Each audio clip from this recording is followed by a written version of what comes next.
Yep, sounds right. Yeah. Okay, welcome! It's running record day. I'm very excited because once this day is done, we don't ever have to do it again. That's exciting to me. Just kidding, it's not that bad. Some announcements. Your progressive lesson plans 3 and 4 are both due next week. I did get to grade everybody's PLP 2s, so you all have feedback on those. On average, they were better than the first one, which was great. A couple people had some little things, mostly in the learning objective. So check that out. Everybody did well on those, so I'm really pleased with how we're progressing with the progressive lesson plans. That's exciting.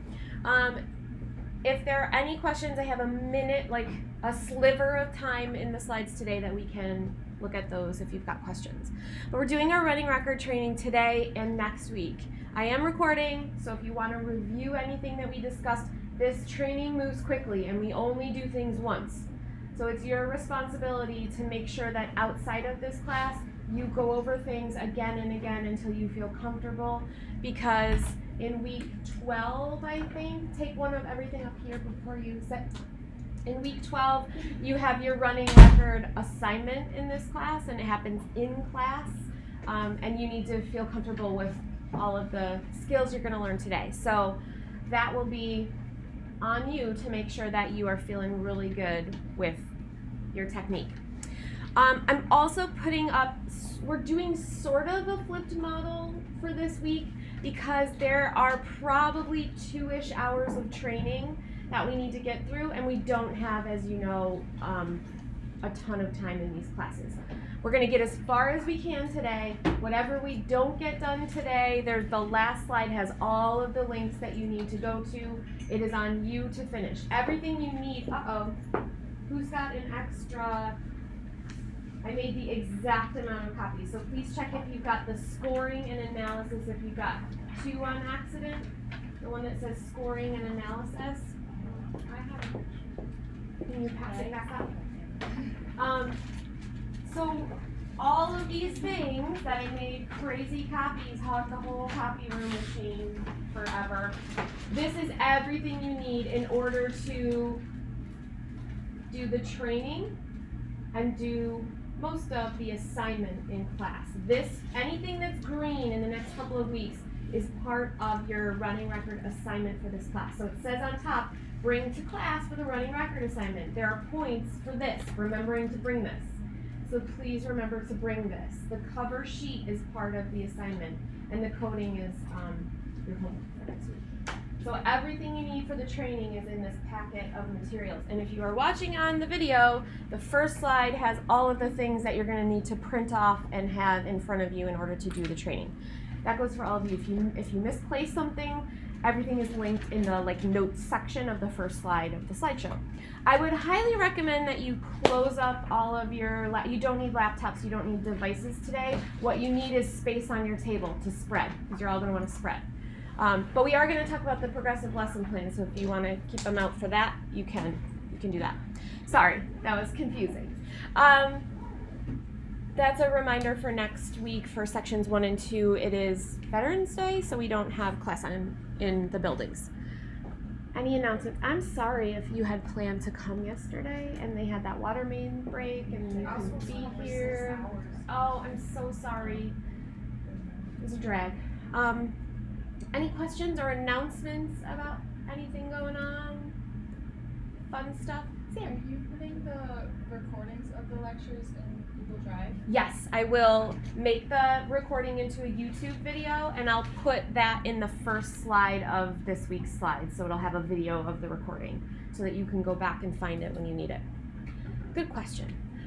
Okay, so very quickly, I would like to look at progressive lesson plans 3 and 4. They are both due next week in class, at the start of class. Just a reminder that you are looking at Wednesday and Thursday of your block plans, and the new requirements include the assessments and the teaching materials. I did go in and create the journal so you could see what the materials look like.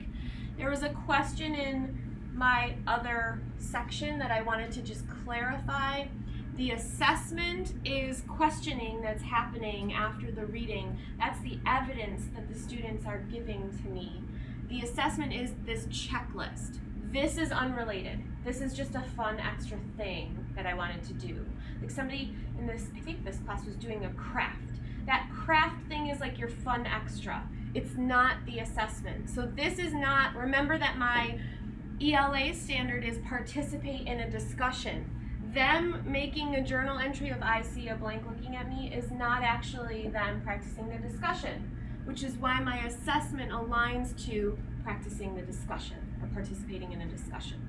So just make sure that you have that alignment. It's totally fine if you've got handouts that are not relevant, but at one point in the lesson you need to be checking in that they're meeting the objective that you've written, which should align to the standard that you have selected.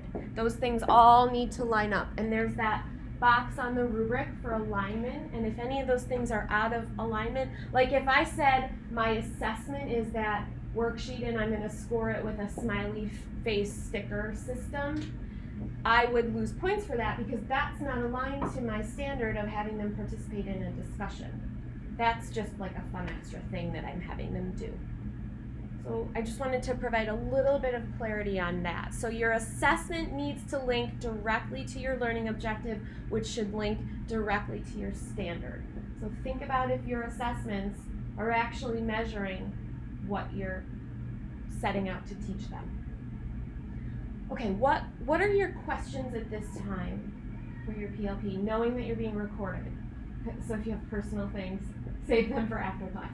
Kia? So are we making our assessment, like putting like a table and like making it? Yep, you should be providing me with the actual instrument. And you are welcome. Those two things are models for you to use. If you like the way that that checklist is set up, make a copy for yourself and use the same exact thing. There's not a whole lot of creativity in a checklist. So if you want to borrow mine because it's all set up, go right ahead. You can do that. You should, of course, change like the headings to match up with what you're assessing. But yeah, I'm not expecting you to go reinvent the wheel on the checklist. If you want to use mine, go for it. Just remember, if you're doing questioning or if you're doing anything that's happening out loud, your assessment still needs to be a thing that you're writing and tracking their progress. If you're doing an exit ticket, this is a little tricky. We want to say, because you're so well trained in that mindset of like the test is the assessment. The test is actually not the assessment.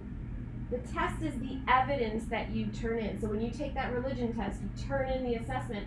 That's your, bad memories.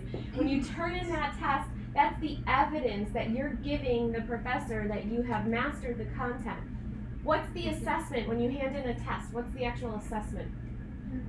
Your grade, the grade system. So you probably had a point system for that test. So try to distinguish between the two. The assessment is how you're grading. The criteria is what the students are submitting to give you their evidence of their learning. So you can't say the graphic organizer is the assessment. Nope. The graphic organizer is the evidence that they're giving you, and then you have to come up with a way to assess them. And that's the thing that you're attaching. So if you have a graphic organizer or an exit ticket, they belong here in the instructional materials. So I created an exit ticket, that goes here. I'm going to score it with a smiley face system, that goes here. And you can literally just put one smiley means needs support. 2 smileys means take that packet right there. That whole set is for you, all of it. Oh, wow. Yep, I know, all the things. So you should set up some sort of system that shows me how you're going to determine mastery, and it should line up with what you've got in your learning objective. Okay, other questions about progressive lesson plans? I will hang out after class today because we're going to use every moment of time, but if you have questions at 10, I will happily answer them. I also have office hours Monday, Tuesday, and Thursday from 2 to 4. You're welcome to stop in. This is a big one. Remember this, each one is 10% of your course grade, 20% total. And if you make a mistake on them, you can only rewrite one. They're considered like separate assignments. They're getting separate scoring rubrics. So this should feel like important and heavy. It's 20% of your first grade. That's scary. It's a little scary. But if you've been paying attention, if you've been keeping track, and so far you're getting 2.5 out of 3s, you're gonna be fine. You'll be okay. Any questions on this? I will happily answer any specific questions as needed. Okay, so welcome to running record training. It's gonna be so much fun, she says. So what you need in front of you are all the things I just gave you, pencil, and it might be nice to have your cell phone or a calculator, because if we get to that point, we're gonna maybe be doing some math, if we get to that point. So just to reiterate, anything that we don't get done today in class, I'm gonna stop at like 5 to 10. Anything that we are not done with is your homework. So we're kind of flipping it so that you're doing a little bit of this training outside of class, but most of it hopefully in class. So to start, what are running records? They are a tool that is used to assess a student's oral reading. It's a formal coding system for analyzing a student's miscues. So there's a vocab word that you should start to work into your everyday conversation as you can. We don't call them errors when we're doing running records, we call them miscues. And that's because we don't want to think of errors as wrong. We all make errors as we're reading, although you'll see that the system that you're learning today does call them errors. I prefer the language miscues because it just means that they went off from what is on the printed text. So the whole point is to identify the student's strengths and needs in reading fluency. There are 3 components of fluency. This is something you got to commit to your memory. Will probably be on that running record assessment. Accuracy, how accurately you are reading the words. Rate, the speed at which you're reading the words. And prosody.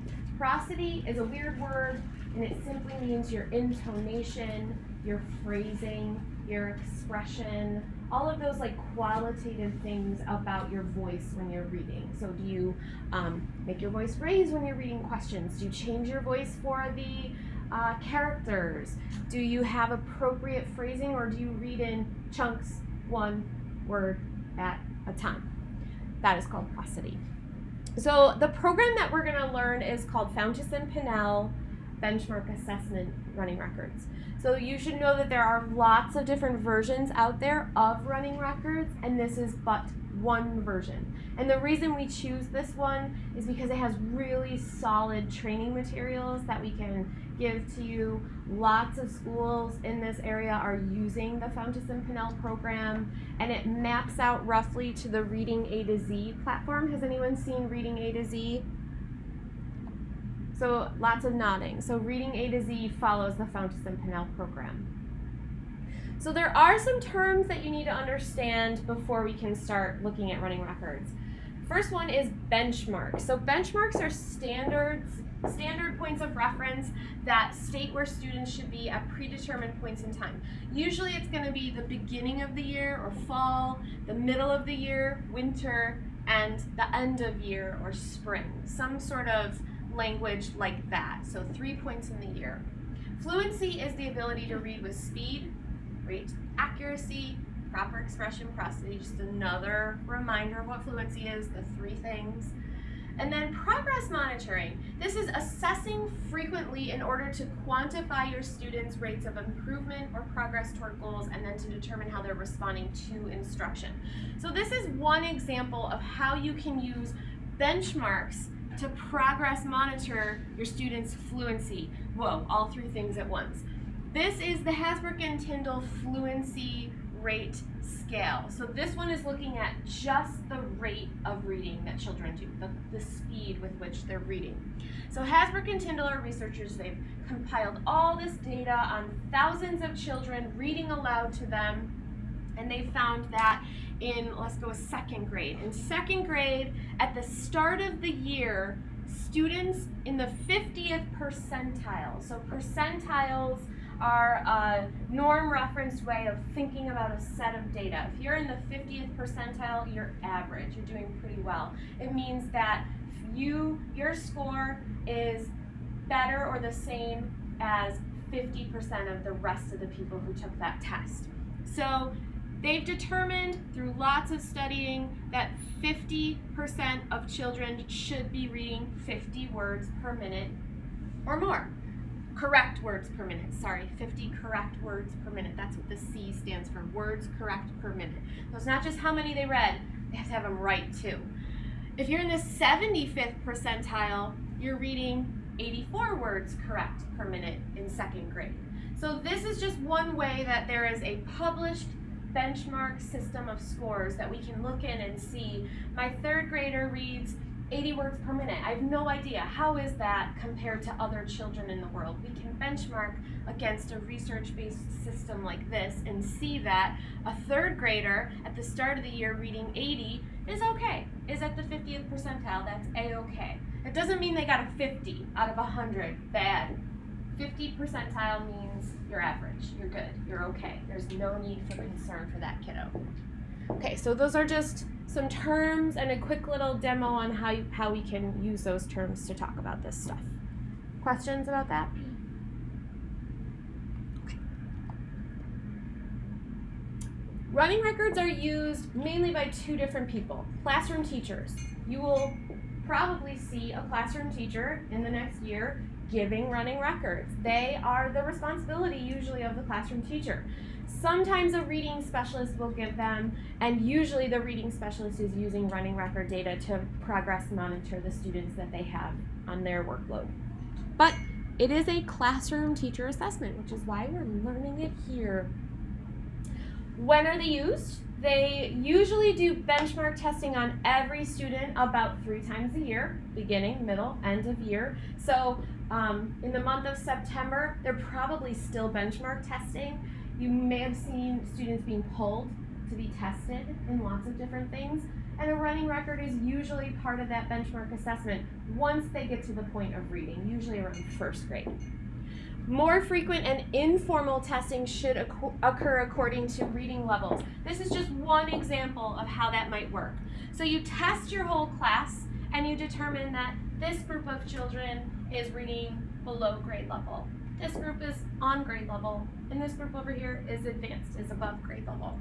You would check in with your below grade level readers every single week with another running record. You would reassess them to constantly see what their needs are, how much growth they've made, have they slipped back even further. So you test your below grade levels every week in this version.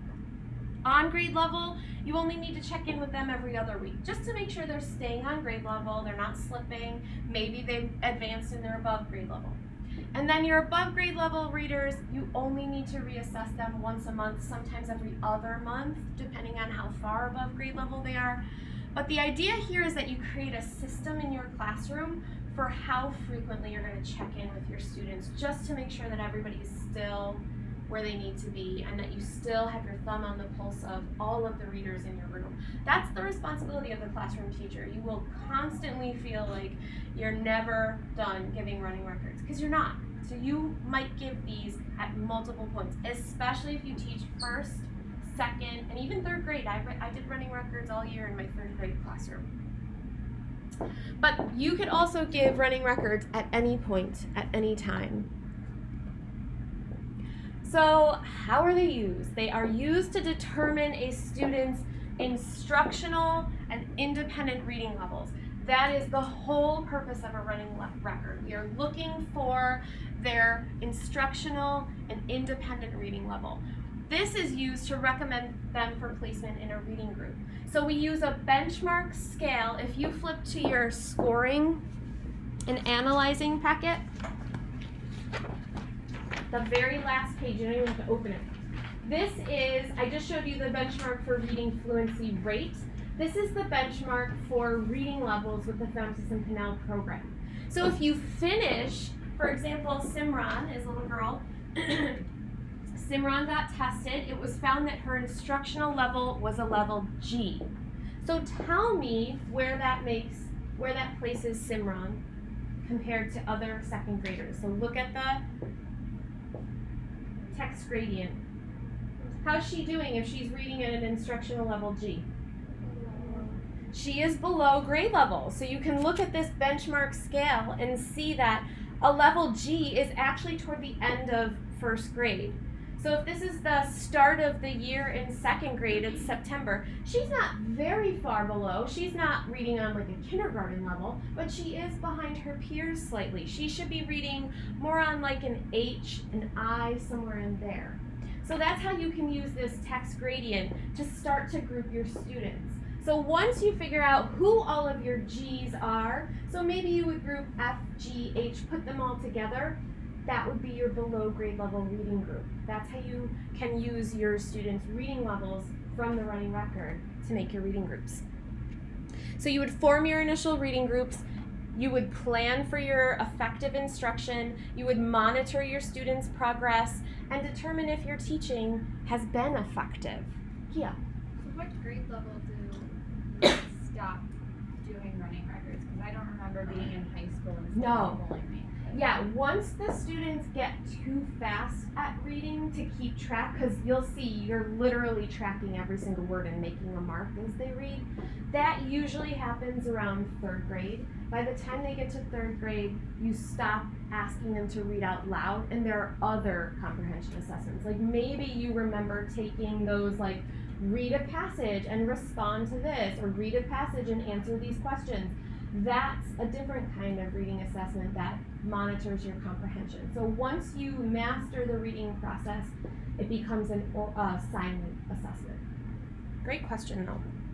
So what you see on the right there for Simran is an example of, and if you go to the coding and scoring at a glance packet, you can open up and see an entire sample running record coded for you.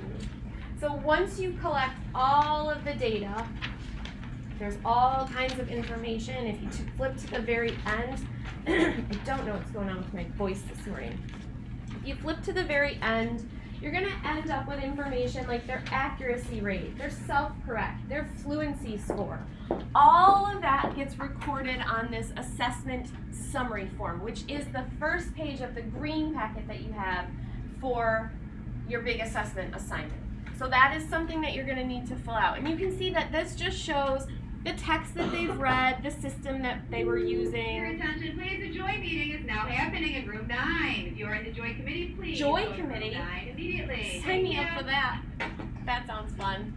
So this summary sheet is used to just track all of the information that you collect in the running records. Usually you're going to give a couple of running records to a student. You're not going to ever just give one because we want to have a nice rich set of data. So that's where you're going to track all of your information. You will be doing that for a student named Eve for your assignment in this class. Okay. So step 1 for administering a running record is to select a leveled text for the student to read. Now, if you're lucky enough to work in a school that has a program like Fountas and Pinnell, they come with the text already leveled for you. It's this whole system, what you see on the screen, this is levels A through N. This would be like your early elementary, kindergarten, first grade, maybe into second. And here's all of the books that go with that. You can see which ones are fiction, which ones are nonfiction. There's one of each at every single level. Same thing over here for your L through Z texts. These are a little bit longer, a little more advanced. And you can see there's a fiction and a nonfiction for each level in the system. Once you get to Z, they kind of test out of Fountas and Pinnell, and that's when you can move to that silent kind of reading. Once they get to a level Z, they are done. They graduate. So pick a book is your first step, and you would use the previous running record to help you figure out what level. If you have no idea what level a child is, you just walk up to a child and give them a running record. You'd want to have a couple in your pile so that you can offer them different levels to see if you can find out where they're at. So step 2 is to ask them to read aloud. And while they're reading aloud, you're going to track all of the mistakes that they've made. So if you go back to that coding at a glance, you can see for Anson at North School, this is one of the training materials that they give, this is what it will look like when you're all done. So you can already probably guess what accurate reading marking is. What would accurate reading be if you had to guess? A check mark. Yep. So accurate reading is a check mark.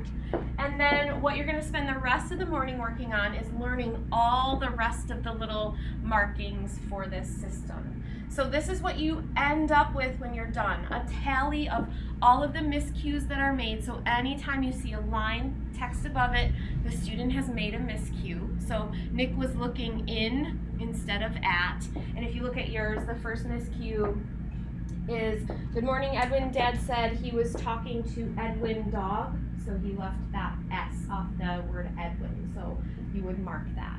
So today you're going to learn how to track all of these students' errors. So I won't talk anymore about that. After they read for you, the Fountas and Pinnell program has what's called a comprehension conversation at the end.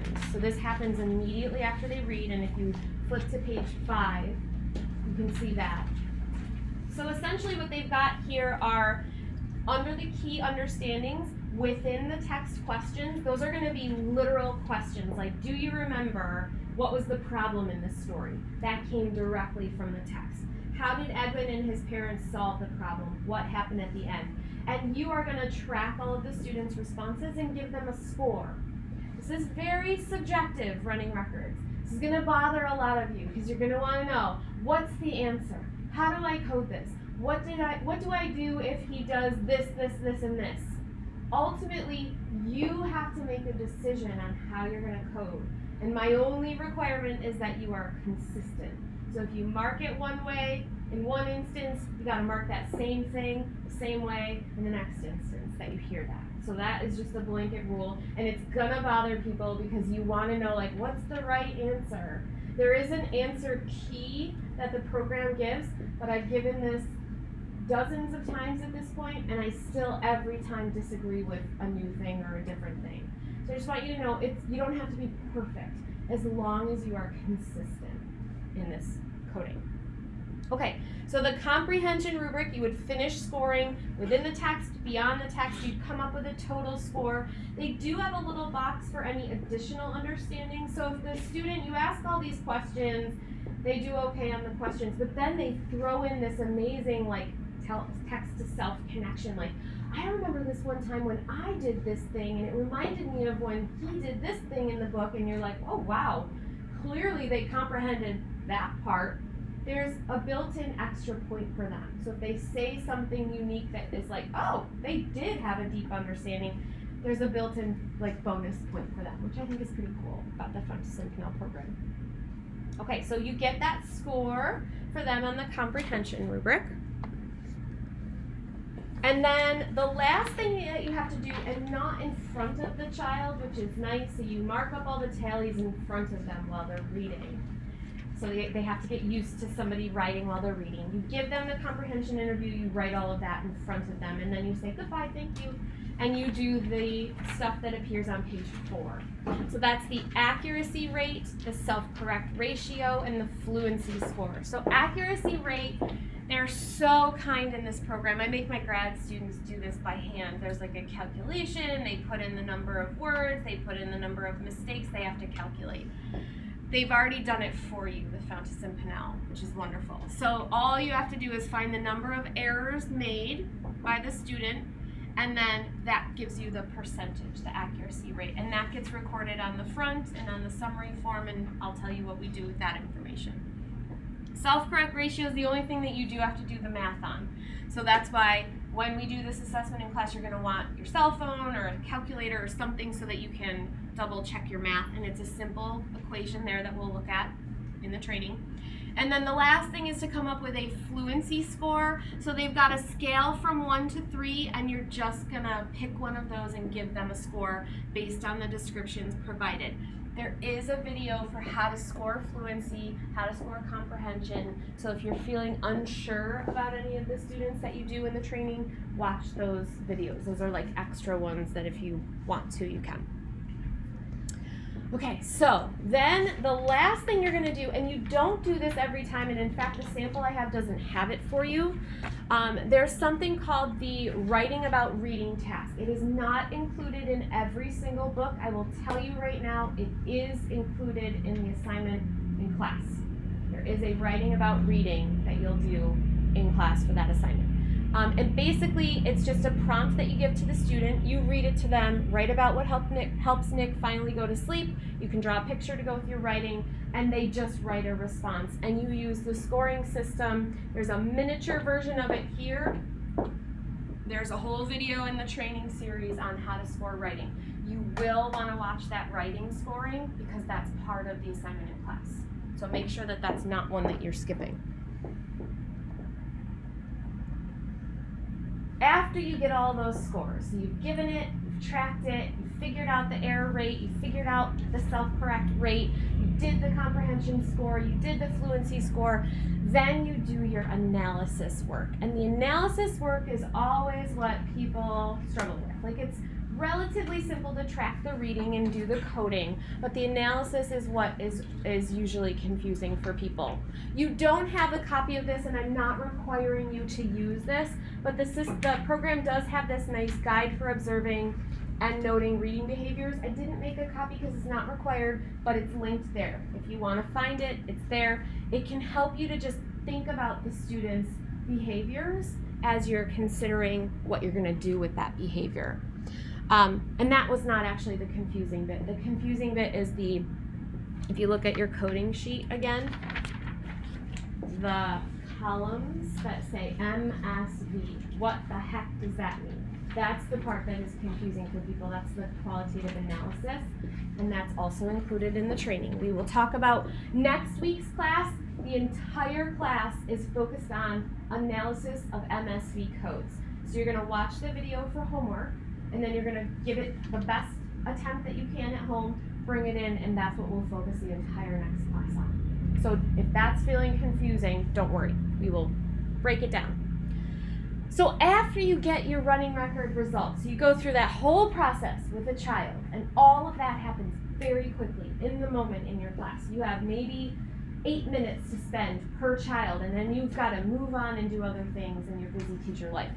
Once you finish your benchmark scoring for everybody, you can start to make your reading groups. So you could see Jack, Lily, Casey, and Caleb, they would be in the below grade level group. And then you've got this chunk here in the middle that are right on the edge of below and on grade level. And then, this is the bane of my existence, I keep touching. And then you've got this group up here that would be your advanced readers, your above grade level reader.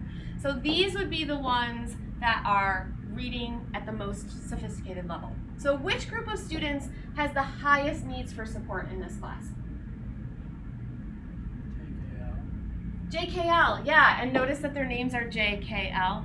I just noticed that this week when I was planning for this class, and I've used this multiple times. Yeah, so this group would be your group with the highest need. Which group has the lowest need for support? Yeah, the QRSs. And even this Peter in here, for some reason Peter made that group. Not sure why, maybe he's comprehending at a higher level. And then you would develop, this is how you get your groups, and then you would develop your small group sessions, your schedule for meeting with all of them. So you can see this yellow group is the JKLs. You would meet with them every single day. So just like you would repeatedly assess them, there's a system for how frequently you would meet with your students based on their needs. Your MNO students would be here, those few there. So that's like the silvery color and the blue color. You're going to meet with them 3 times a week. And then your advanced students, I guess they're putting the OPs and the Qs.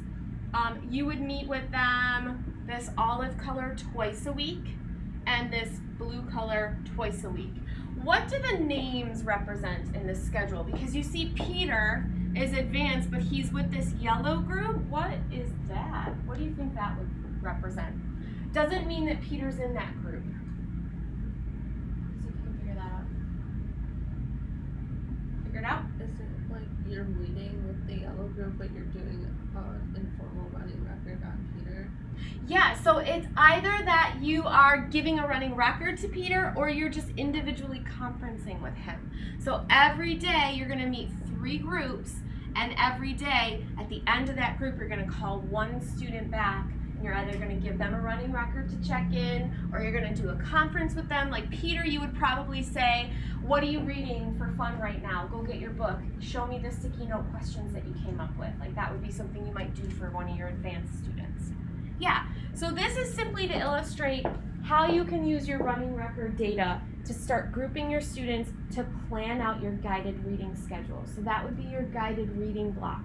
So while the rest of your class is in literacy stations or centers, you're at the small table in the back meeting with your students, and you would plan instruction that's at their grade level and appropriate for them. Questions about that? We have a whole week in this class focused on literacy centers and managing your block, so we will revisit this if you're swimming in information right now. Okay, so that's all of the preliminary stuff. Any questions about any of that? So this is, you can see there's only one more slide after this, so this is where everything is located. So when you go home this week and you're thinking about what homework do I have, this slide, everything needs to be done. So this is that scoring fluency, comprehension, and writing. That one's a little bit longer. We will probably not get to that today. That's the one you definitely want to watch and make sure you're watching. Scoring, analyzing, and interpreting data across the running records is a little extra, but really this MSV one is where I want you to focus your effort on your homework. We will probably not get to that either because you can see coding oral reading is pretty long. Okay, so your homework is to finish any videos that we don't complete today. You're going to watch and score first grader Eve reading 2 readings, The Sleepover Party and Our New Neighbors. So I'm going to go over the homework before anything else. I didn't make myself a green one. So if you look at the green one, this is your packet for Eve. Eve is the focus student that we are using for the training, the homework, and for the assignment in class.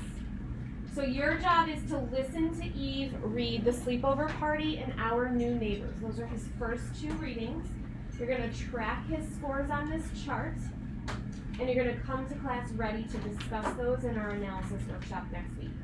Then, for your assignment in this class, you're going to listen to Eve read a 3rd story called All About Koalas, and you're going to add to this sheet, and you're going to staple your new record form in that assessment class to this form. I'm going to collect all of it, and that's how you're going to get scored for your assignment. So this is super important that you remember to bring it.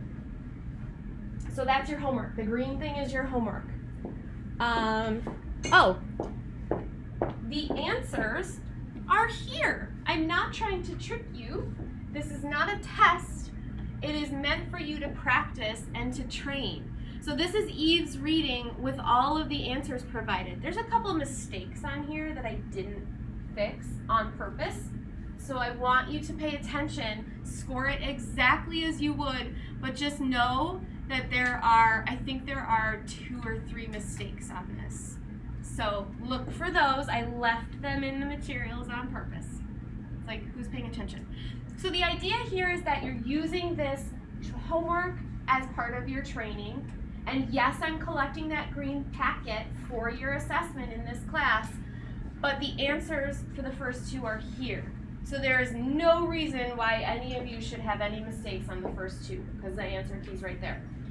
I do say to try it and then look at the answer key so that you are testing yourself. Always use pencil so you can erase, and that's what I'm collecting for the assignment. So the video of Eve reading is here. Click there and score what's here. The record form. So this is what you have in front of you. So people who are watching this on the video, this score button over here is where you get the record forms for Eve. Okay, any questions before we get started?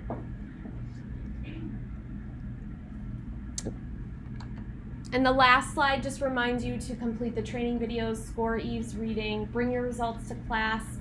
and the next class we'll do data analysis. All right, so we are gonna dive into the videos. I don't know how I'm gonna do this on my laptop. We're just gonna have to listen. So the first video is for the assessment procedures. There's nothing that you have to write in code. You're just gonna listen to this one.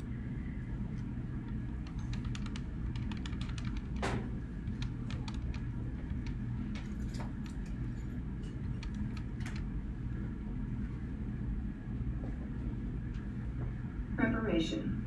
This section of the DVD will help you learn how to administer a benchmark assessment from start to finish. Probably, you will give your first assessment at the beginning of the school year. After you get your classroom routines going, which should take about a week, plan to spend about 2 weeks of your daily reading block time completing the assessment. The assessment conference is very helpful at the beginning of the year because it will give you a chance to spend time getting to know each student while engaging him in thinking, reading, and writing. Prepare materials by printing reading protocol forms and assembling materials. Choose a corner of the classroom where you can see across the room and at the same time be reasonably quiet. Be sure that you are conducting the assessment far enough away from the other students you are going to assess that they cannot hear you talking about the stories.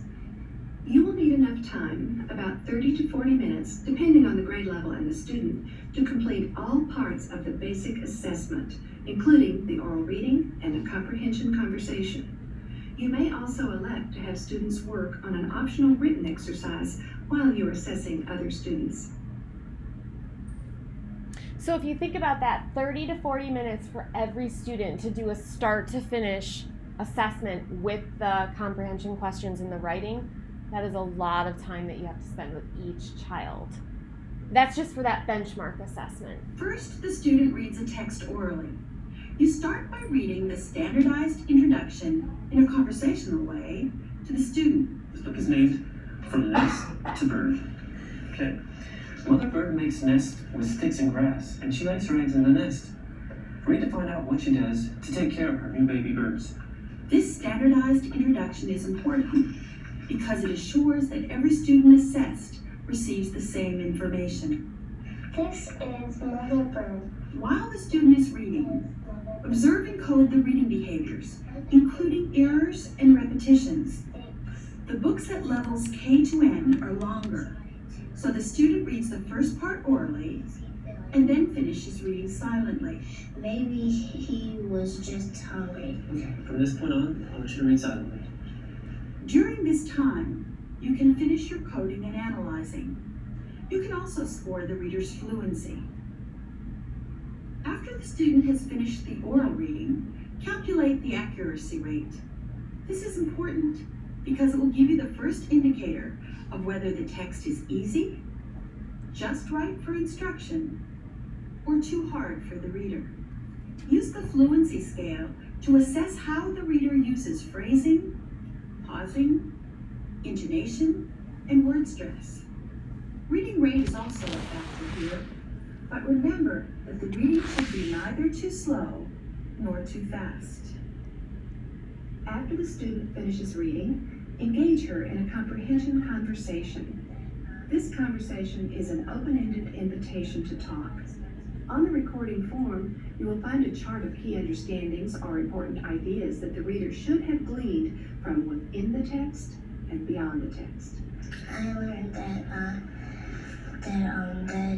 a butterfly starts off as an egg, and then it goes to a caterpillar, and then it's a chrysalis, and then there's a butterfly. And then if it's a girl butterfly, then her children can start the life cycle again. For levels L to N, we also ask readers to think about the text in an analytic or critical way. Because he wants to know, if we know how it goes in no order. Okay. How did he represent that? In the comprehension conversation, invite natural talk and use open-ended probes such as, can you say more about that? Why is that?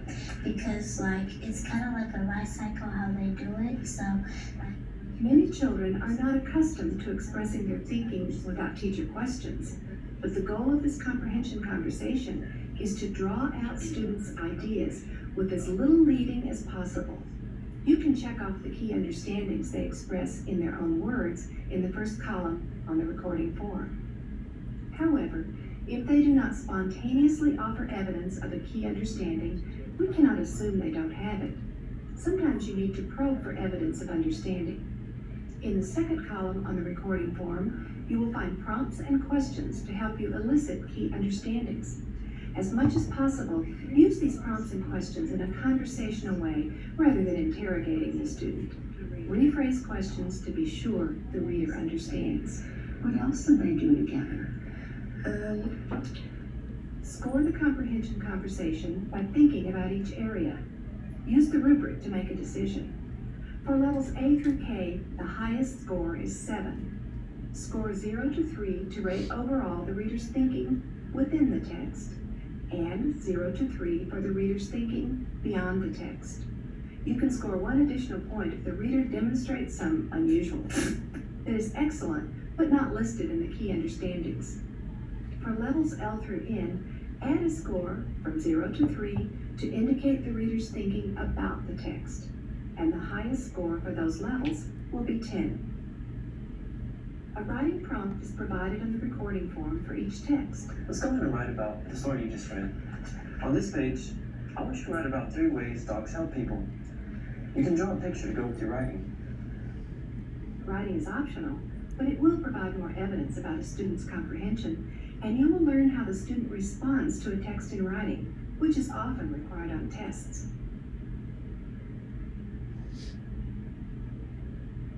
Okay, so that is the first one.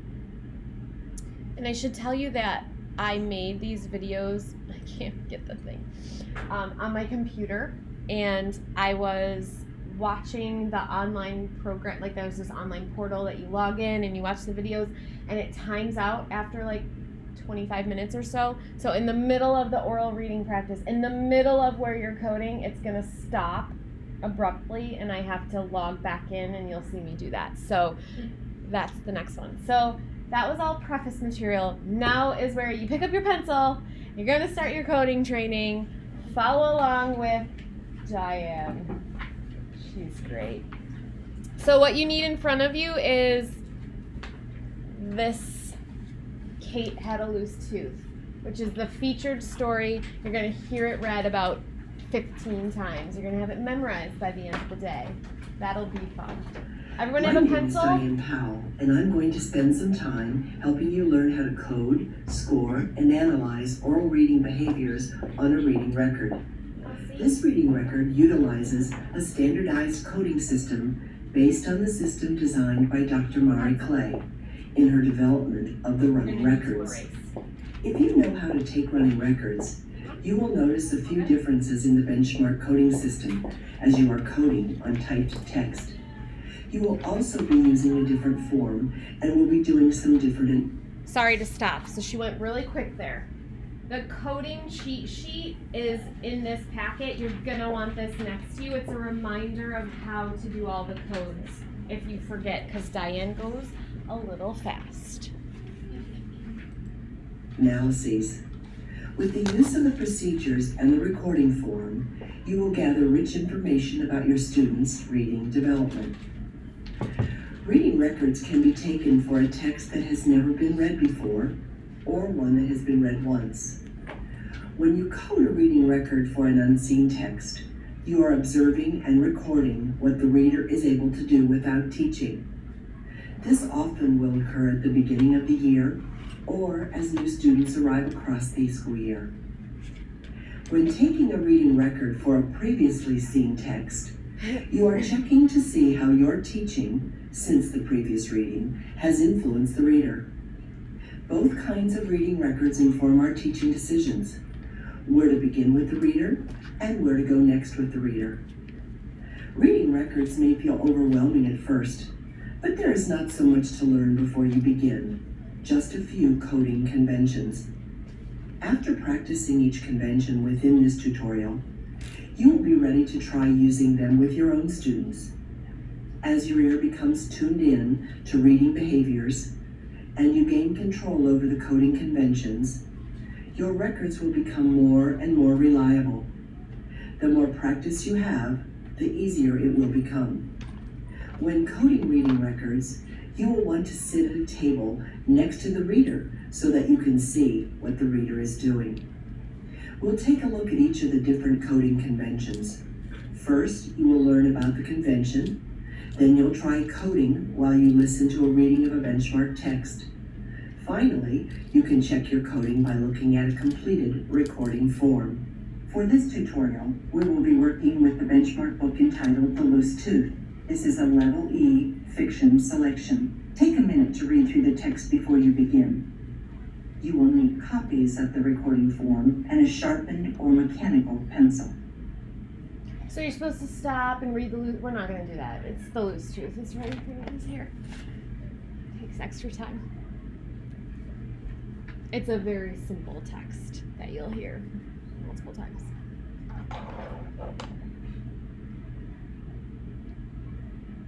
Accurate reading is coded by recording a check over each word the student reads correctly.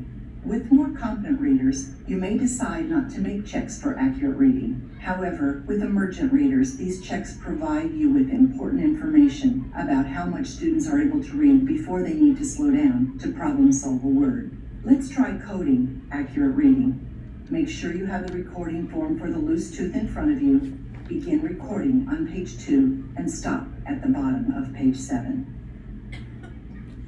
Kate had a loose tooth. So you're doing this. You're actually coding. Kate had a loose tooth. Check mark for everything. Her tooth was very loose. Kate played with her tooth, but it did not come out. Don't play with your tooth, said Kate's mom. Eat your breakfast. I want my tooth to come out, said Kate. Your tooth will fall out, said Mom. Kate wiggled her tooth, but it did not fall out. Kate brushed her teeth after breakfast. She wanted her tooth to come out. She wanted it to come out now. She brushed and brushed. She brushed her loose tooth, but it did not fall out. Let's see how you did at recording accurate reading. Get them Here's all? what it should look like. Check your work now. Fast. Recording accurate reading is easy. You should have made one check for each word read correctly on the page. That's what it should look like. Oh, sorry. Yeah, mine is too. Little messy? I will tell you that also acceptable if you would like to use is just a tick without like the check mark. You could just do a tick if that's easier. You're welcome to do that. Substitutions, get ready. Substitutions are incorrect words read instead of the actual word in the text. They are coded so that you can see what information the reader is using to read. Record the reader's response above the word on the form. Teeth for tooth. A reader might make several attempts to solve one word.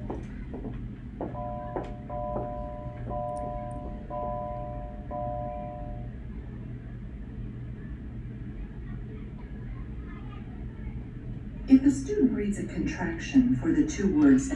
So she went kind of quickly there. Every attempt that they make at the word gets recorded above the word. So if they say teeth, tooth, today, all of those would get recorded. That were in the text. Or if the student reads two words for the contraction that was in the text, it is recorded like this. It's over it is, or do not over don't. Let's try coding substitutions. Make sure you have the recording form for the loose tooth in front of you. Listen to the text and begin coding on page 8 and stop at the end of the text on page 16. Record accurate reading and any substitutions you hear. Kate went to school. She played with her teeth at school. Do not play with your teeth, said her teacher.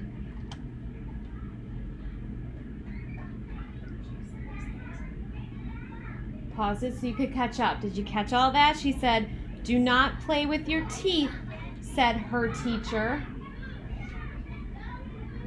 Ready?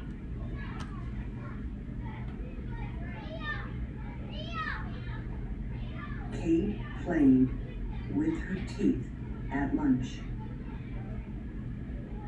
She wiggled it and wiggled it.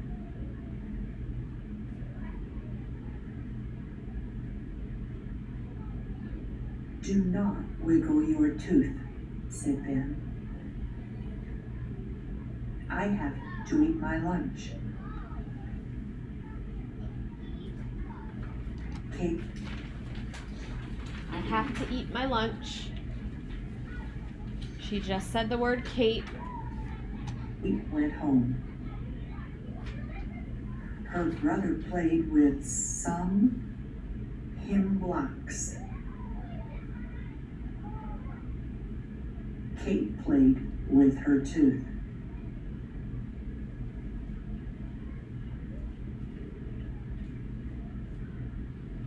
It is time to eat, said Mom. Come and get some soup.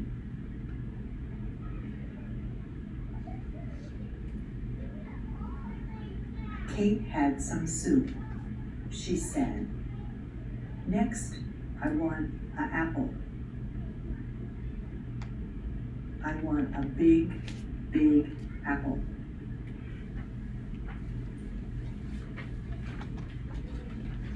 Next, I want an apple. I want a big, big apple. Got that?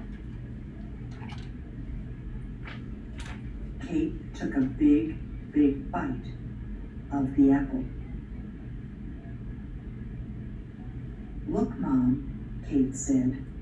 Look at my tooth now. Phew. Let's see how you did at coding the substitution. How'd you do? Your goal is to record everything the way it was read. Let's look at the substitutions page by page. On page 8, you heard teeth for tooth. On page 9, you heard do not for don't, teeth for tooth, and her for Kate's. On page 10, you heard teeth for tooth. On page 11, you heard do not for don't, and have for want. On page 12, you heard some Pause it for you. Page 12. and him for his. And on page 13, you heard get for have. On page 14, you heard next for now and a for and. Finally, on page 15, you heard the for her. What questions do you have? Did you get all those? Did you get some and him both squeezed in above his? And then after that, you need a check mark for the word blocks. So make sure you got that. Elise. So you have to do the underlining? Yep. Is that Underline is the first indication that something has gone wrong with the reading. Yep, an underline and then above it, I guess it's an overline. Overline, and then above that you're gonna write the thing that they actually said. How'd we do? Okay? Anybody get all of those things without any problem? Nice. All right. Good work. Let's keep going. Repetitions. This is where it gets crazy.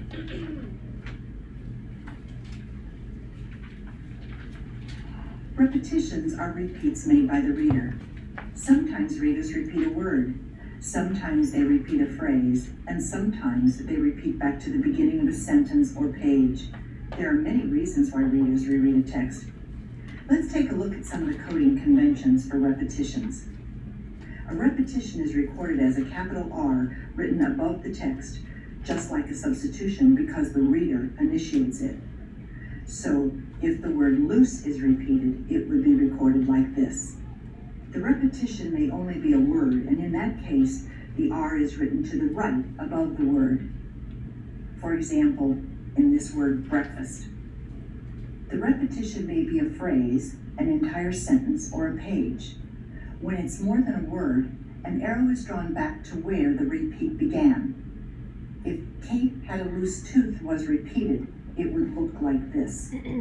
Sometimes a student repeats a word more than one time. When that occurs, you count the repeats and record the number next to the capital R. The first repeat is recorded as the capital R. The second and subsequent repeats are coded as R2, R3, and so forth. If very was repeated twice, it would look like this.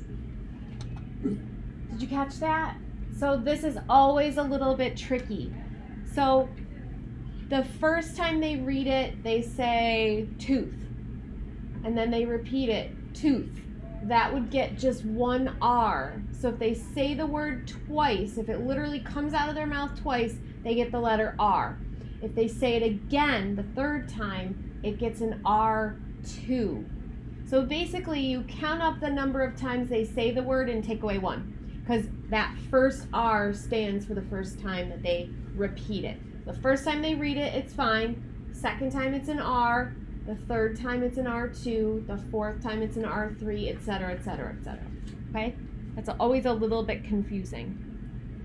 Let's try coding repetitions now. Here we go. Using the recording form for the loose tooth, begin coding on page 2. You'll code through page 7 as you listen to the reading. You'll code accurate reading and any repetitions you hear. Kate had a loose tooth. Her tooth was very loose. Her tooth was very loose. So she said her tooth was very loose. So you have two separate kinds of repetitions going on there. Did you say her? She said, here, I'll start all over. Kate had a loose tooth. Her tooth was, so you should have an R over was, very loose. Her tooth was very loose. So the whole thing is repeated. Okay, keep going. Kate played with her tooth, but it did not come out. What did you do for that? It did not come out. R2, yep, good.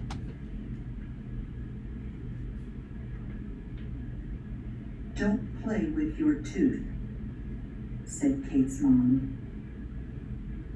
Eat your breakfast. I want my tooth to come out, said Kate. Your tooth will fall out, said Mom.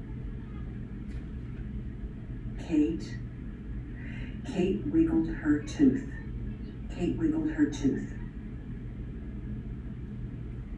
But it did not fall out.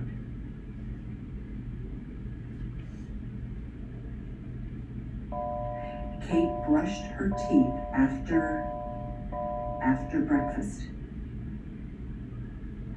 She wanted her tooth to come out. She wanted it to come out now.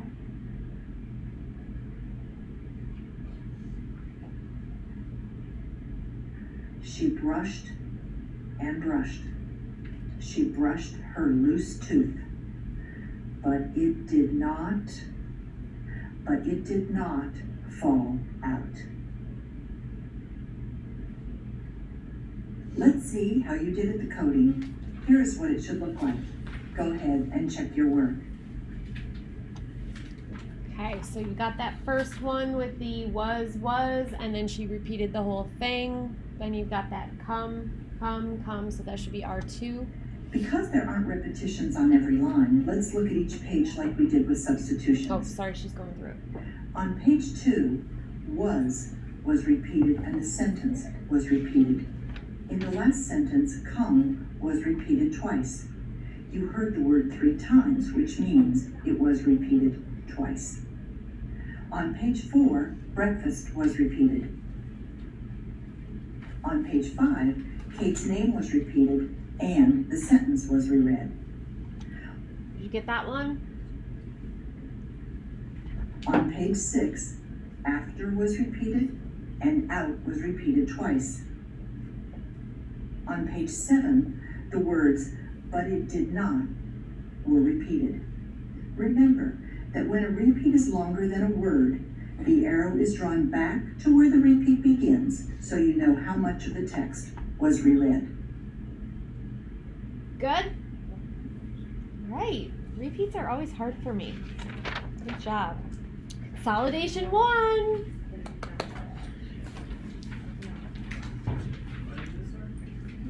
The very next page is consolidation number 1. We're going to do a consolidation of the coding conventions that you've learned thus far. As you listen, record accurate reading, substitutions, and repetitions. You'll put together what you've learned thus far, and the coding will begin to look more like what a reader might do as she reads. Take another recording form for the loose tooth and begin coding on page 8. Should we take a break so we're not distracted by the announcements? Okay, come back in 10 minutes. 9:02. 10. I have a quick question. Yes. You have so many questions that are not quick in my inbox. I was like, whoa, Sam, why are you thinking about these things? I'm really sorry, and like it's No, your it's weekend, okay. I felt bad. You don't need to feel sorry. I just ignore my email on the weekend. It's not a big deal. What's your quick one? Do they? I do. I refuse to work on the weekend. It's not my job. Do students lose points for conventions? So saying like don't instead of do not? So one of the next videos that you're gonna watch is scoring and analyzing the behaviors, and they will walk you through every single one of these, which one is an error that counts against them and which one is not an error that doesn't count against them. For example, repetitions are not errors. Oh, okay. So those ones do not count against them. However, substitutions, including do not and don't, count as an error. So yes, unless they self-correct. Oh, okay. So there's a whole system for what counts and what doesn't count against them. Interesting. Oh, I can answer one of your questions very quickly. Which one? That is, how do you go about finding a school that will pay for your master's program? So the quick answer is that schools really don't do that anymore. Oh, okay. However, we have a program here at NAS, I don't know about other institutions, I can only tell you about here, called the Educator Partnership Network. And basically how it works is we've partnered with a bunch of Good different morning, boys and businesses girls, schools, teachers and including staff. the Get ready for the Rochester Pledge of School Allegiance. District, This morning we have some awesome both students in this if cute you class, work with them, and they are. they'll pay your tuition covered, 20% of your tuition fees covered by them. So they won't pay for your whole master's, but they'll help you with 20%. Oh, okay. But you're not really gonna find unless you work at like a Please charter stand, school or salute, begin. some kind of non-public school. Yeah. They just can't pay for your master's degrees anymore. So there's your quick answer. So if you're looking for that, either find funding for your grad program through like grad assistantships or clinical assistantships, or Fantastic job. get into NAS and do that. Second grade motion, that was very good. Thanks. So let's You're see welcome. here, it is Tuesday, October 29th, it is a day 2, did you miss us? You guys had an excellent day, wow, aren't you For the lucky? next 2 weeks for The work. 2 luckiest people had their So would birthday I be able to yesterday, put they had a the day after that. It certification was code on it at the Annalise same Gould time, and so Kenneth, it's already, Sarah, like, my At the same Blake. time as what? Happy birthday to you Because I'm yesterday, gonna have hope you to had a put my great day fingerprints on down your in the next extra 2 day weeks for off. my work. Hopefully And I they know we drink have all to the have water them bottle. We So also you- get, I think our birthday person is Mrs. Or am I So- gonna get them She had her redone? birthday The thing is yesterday, that too. it So depends you have a on great, what sunny, agency beautiful they're day out. using to do the What else do I fingerprinting. have So here on my list? the Oh my Teach gosh, account I am so fingerprinting is love a bear cards, state, and like, I goes have a through the whole bunch police here in front of me. department, These like people the finished their bear federal cards. I'm so proud of sex you. offender Let me keep registry. reading, That's everybody. all Here we linked. go. It's Connor in the Bailey Teach from Miss account. Russo's The class. program that Ray Coley lots from of Mrs. Keeber's daycares class. and early Fabio childhood from centers Mrs. use Keeber's doesn't class. talk to Uh-oh, teach. number 4? Very So they're like impressive, Abby. actually totally separate Yuri programs. I just Jamal, learned this like last from week. Keeber's class. So, Again, number 4. A lot of big readers in Investigate Keeber's that. class. I don't have the answer because I'm just figuring all of this out myself. The person to ask on campus would be Pat Huntington. Do you know her? I've been emailing her about certain She also handles all the fingerprinting stuff. So reach out to her in your email chain and ask her. And if you have the like company name who's doing your fingerprinting, she can probably even tell you, oh yes, Teach will recognize that, or no, Teach doesn't. Awesome job, guys. And then put your tiny hearts on my big heart. Hi, question. Everybody is Sure. wearing those hearts. Special education for like reading records. records. Could the student be like 16 but still getting these running records because they aren't at the speed level? Sure, yeah, potentially, for sure. Yep, if they're still at the point where you want to check in with their oral reading, yeah, you can use them as high up as you want to. Sharon morning magnet files with another student. Again, by Mrs. B. Oh, I have one from Sam. Oh, look at that. Help open the door. Fiorella on that one. Very proud of you guys doing all these nice things. Oh, who did I use in Mrs. Schneider's class? I need her email. Oh, we have Give Royal her Beaver. email. You gave me it on a Self-contained sticky in the one garden. day, and I lost it immediately. And how about I learned Samantha? I did pass it earlier. Could you ask her today and email it to me? Yeah. I need to give her the midterm evaluations for you, and I don't have her email. She's the only one I don't because I lost it. Oh, maybe it's in my bag. Just had a moment. I think it's actually here.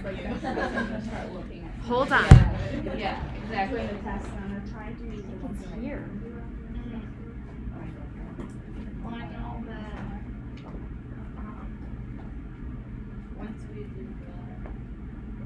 Ah, I thought that was it.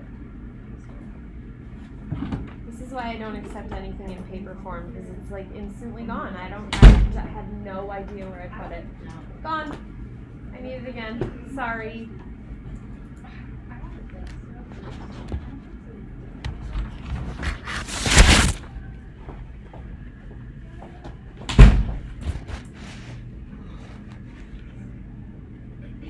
How's the running record training feel? So much better than I thought it was gonna be. Really? You were kind of scaring me. Well, we haven't Not gotten to one. self-corrects yet, so wait for it. No, don't scare me. Have me on a positive end. Just kidding. You're doing so. I'm so glad that it's easier than you thought. Yay! That's not very convincing. Yay! Yes. When we're doing this with like an actual student, do we have multiple packets printed out with different books in case it's like too easy or too hard? Yep. Exactly. You would come in. I tell my grad students who actually have to give these on live human beings to go in there with at least 3 different levels of text so that you're prepared in case like they blow through the level A and it's so easy for them, there's not a mistake. The thing with running records, it's funny, if they don't make mistakes, they're not really useful. If they just fly through it and don't make any mistakes, it's like, great, you read a level D. There's no information that you can work with to be helpful.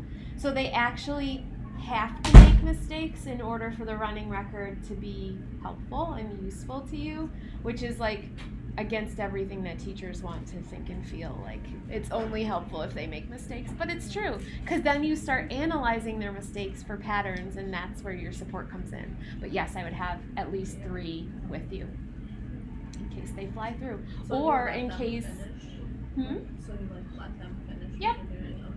Especially if it's an easy text for them and they feel successful reading it. That's a really nice way. I also tell my grad students, get the reading level from the teacher. Like, teacher thinks they're at an L, and go down at least 1 so that the first one they read for you is super easy and they're like, oh, this is fun, I can do this, and then go up. Yeah.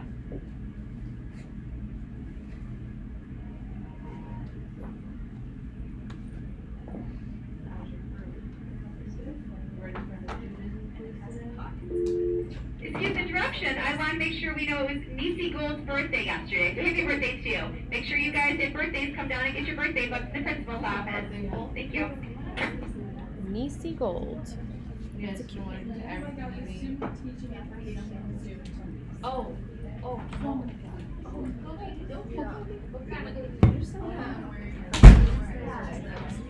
Say it again. I didn't realize You're right. It's not. It's the following week, isn't it? Yeah. Oh, I know why.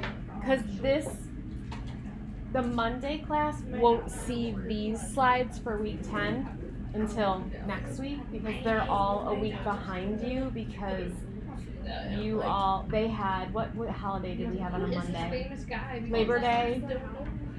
And what was it? No, that we had class. It was Labor Day. They had Labor Day and they didn't have class and you guys did, so you're a week ahead of them. So when they see these slides, it will be next week. Does that make sense? Yeah. Good catch though. Okay, we ready? You ready for consolidation 1 to put it all together? Okay. So far, yeah. So far, so good. So far, so good. And then now you're making me scared again. You don't be scared. Don't be scared. Are you ready? No, one. Go back. Okay, so you should find yourself consolidation 1. It starts on page 8. Kate went to school. We're putting everything together. So accurate reading, repetitions, and substitutions. Get ready? Get set? Go. And continue through page 16.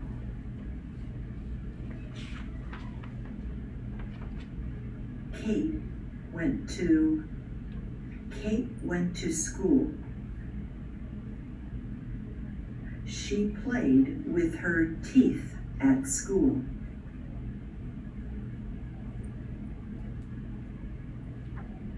Do not play with your tooth, said Kate's teacher.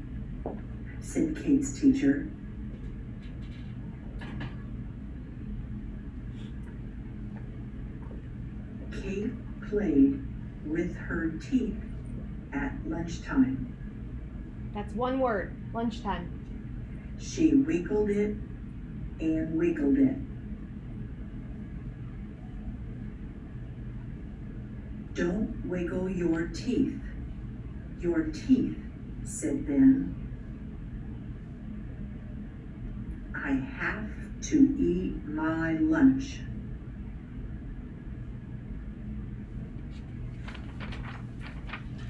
She went home.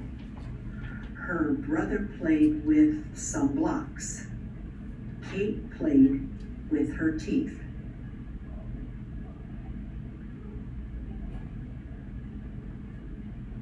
It's time to eat, said Mom. Can you have some soup?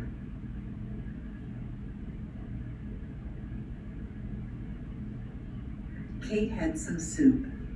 She said, next, I want an apple. I want a big, big apple.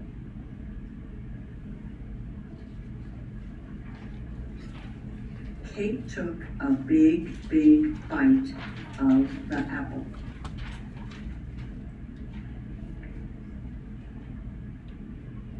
Kate took a big, big bite of the apple. Kate took a big, big bite of the apple. That was repeated. Look, Mom, said Kate. Look at my tooth here.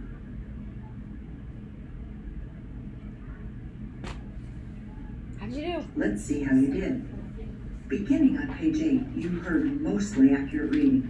One substitution, teeth for tooth, and repetition of the words Kate went to at the beginning of the reading.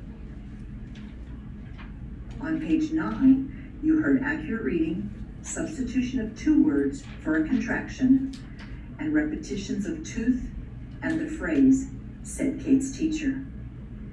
On page 10, you heard mostly accurate reading and 2 substitutions, teeth for tooth and lunchtime for lunch. On page 11, you heard accurate reading, 2 substitutions, teeth for tooth, and have for want, and the repetition of the words your tooth, read as your teeth. On page 12, you heard substitutions of she for Kate, some for his, and teeth for tooth. The substitution teeth for tooth has been consistent throughout the reading. On page 13, you heard more substitutions. It's for it is, can for come, and you for and. If you consider how that last sentence was read, it would make sense to ask someone, can you have some soup? Unfortunately, the punctuation does not support that question and seems to be unnoticed by the reader. On page 14, you heard more substitutions, next for now, a for an, mixed with accurate reading, and a repetition of a phrase, she said. How does your coding match up? On page 15, you heard almost all accurate reading, 1 substitution, the for her, and then a repetition of the entire sentence. Finally, on page 16, you heard accurate reading and 3 substitutions. Said Kate for Kate said, and here for now. Did you get that big long one? It went all the way up to the first word. That's how you would do if they repeat the whole sentence. Yeah. So she was to repeat the whole sentence, but then said her apple instead of the apple. Would you do a self-correct thing? You're gonna learn that next. Yep. Great question. Oh, yep. When on page 11, when she said like your teeth twice, It's a repetition with the error under your arrow. Yep. She repeated the whole phrase with the mistake. On page 11, she said, don't wiggle your teeth.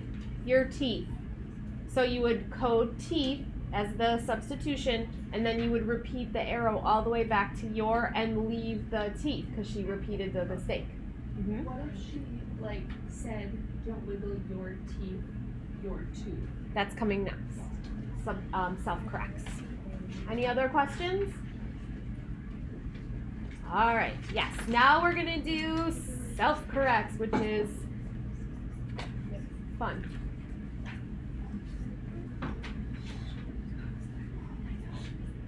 As students learn more about reading, they begin to notice their errors and fix them or self-correct their reading.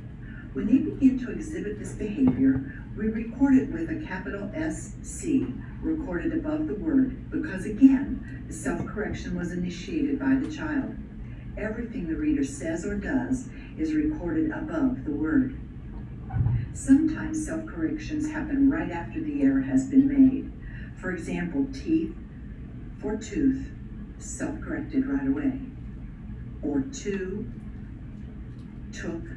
for tooth, self-corrected. Sometimes a self-correction happens as a result of rereading. When this happens, record the rereading as before, going back to where the rereading began. When we get to the word the child self-corrected, we draw a line downward to indicate that the self-correction occurred on the repetition and not before. There's your answer. For example, don't play with your teeth, said Kate's mom. Don't play with your tooth, said Kate's mom. So she goes very quickly there, and it's worth stopping and taking a look. So don't play with your teeth, said Kate's mom. If she went back and repeated the whole thing, you know that gets the arrow. And if it's self-corrected, you're supposed to draw a little line down to a self-correct to indicate the line coming off the repetition to indicate that it was self-corrected during the repetition. If it's not self-corrected, you just leave that out. If it's self-corrected before the repetition, you would code it, don't play with your tooth, self-correct, said Kate's mom. Don't play with your tooth, said Kate's mom. Repetition with no little arrow because it happens on the initial read. So that little line arrow thing is very important for when the self-correct happens. that make sense? The arrow down represents the self-correction happening on the reread. Sometimes a student rereads and self-corrects some, but not all of the errors. For example, "Don't play with your teeth," said her mom. "Don't play with your tooth," said her mom. So just that one gets the little. There are also times when children reread and self-correct some errors, but also make new ones. Perhaps they focus so much on the error that they are correcting that they don't realize that they've made another one. For example, "I want my teeth to come out," said Kate, might be reread as, "I want my tooth to fall out," said Kate.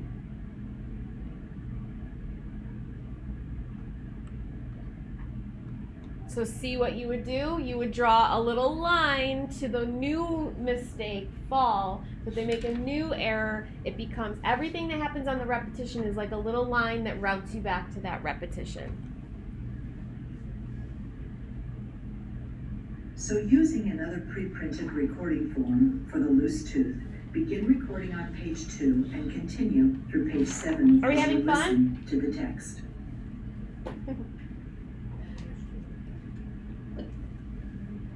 Kate had a loose tooth. Her tooth was very little. Lost. Loose. Her tooth was very little. Lost. Loose. Got to get all of those little mistakes in. When I see the right word, you put the check.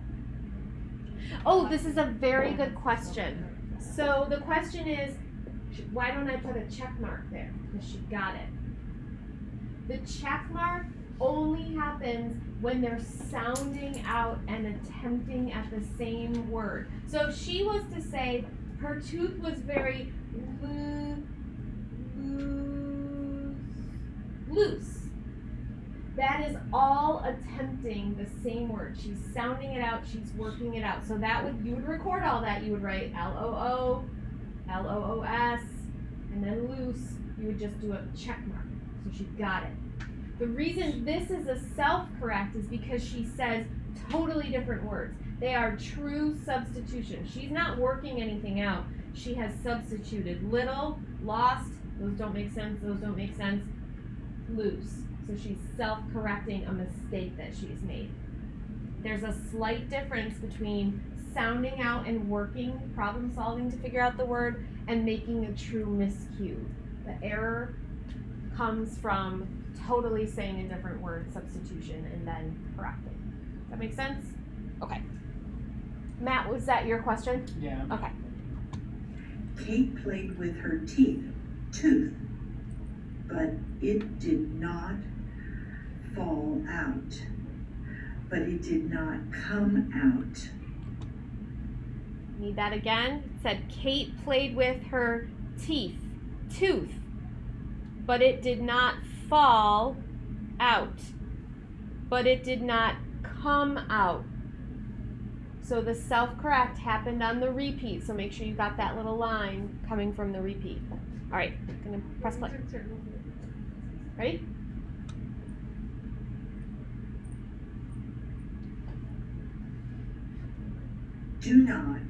Don't play with your tooth, said Kate's mom. Eat your breakfast. I want my tooth to fall out, said Kate.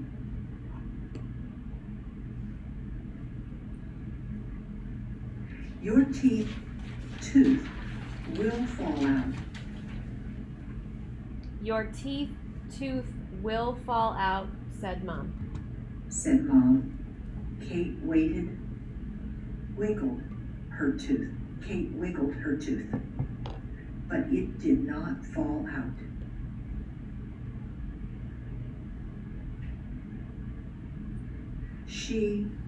Kate brushed her teeth after breakfast. She wanted her tooth to come out. She wanted it to come out now.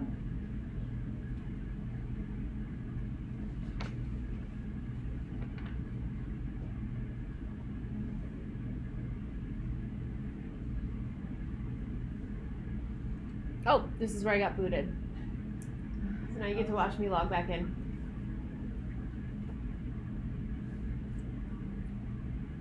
And find my spot. Kate had a Wait loose for it. tooth. Wait for it. Kate wiggled her tooth. Kate to come out. She wanted It to come out now. End of page 6. Here's where you pick up. She brushed and brushed. She brushed her little loose tooth, but it did not fall out. She brushed and brushed. She brushed her loose tooth, but it did not fall out.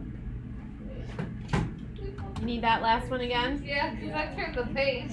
She brushed and brushed. She brushed her little loose tooth, but it did not fall out. Then she brushed and brushed. She brushed her loose tooth, but it did not fall out. So she self-corrected on the first read. But didn't she self-correct on the first one, so you don't have to do that? No So line. let's see how you did on your Correct. recording of self-corrections. Not very well. You'll notice that most, but not Is this all errors harder? are corrected.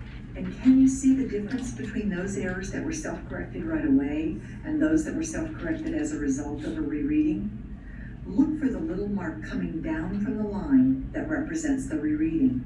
Sometimes you have to wiggle the rereading line around, especially if it goes. So she's going very quickly. Did you catch all those? So let's go back. So on page 2, you've got little, lost, loose. Then you've got teeth for tooth, self-correct. Then you've got fall, self-corrected on the repetition of the entire line, but it did not come out. On page 4, you've got do not, self-corrected. You've got fall. Was that self-corrected? No, that was not self-corrected.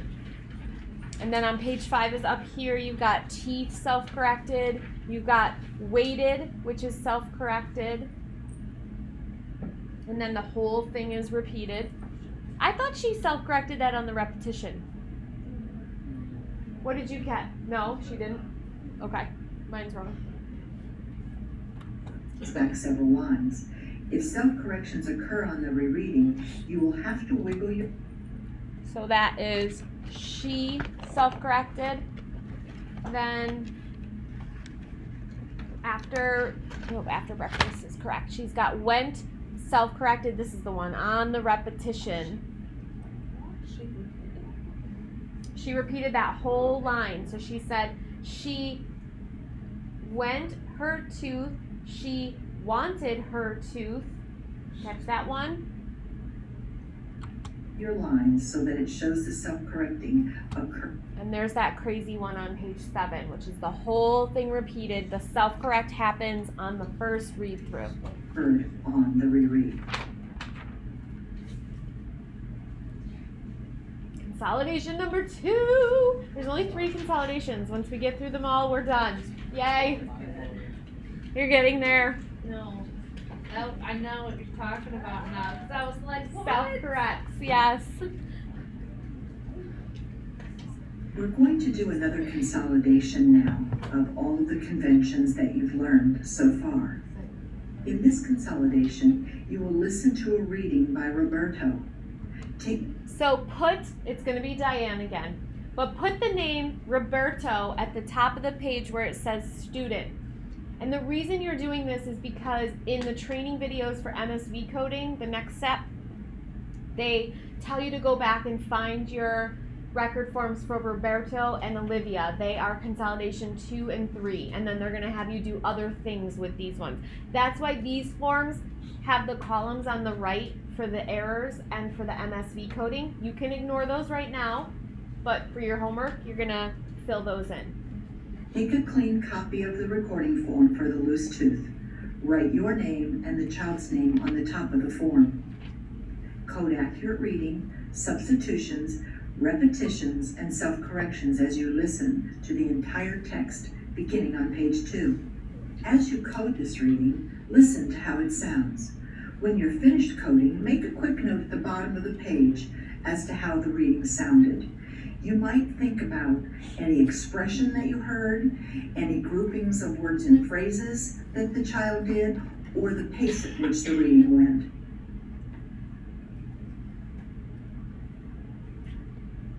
Kate had a loose tooth. The tooth was very little.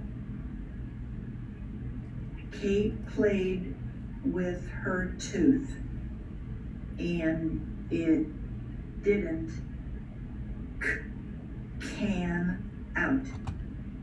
We didn't talk about sounding out really, so that would be can. And you should make note of both of those things. So it would be the letter C, and then a line, and then the word can. Can. That's what you do for sounding out.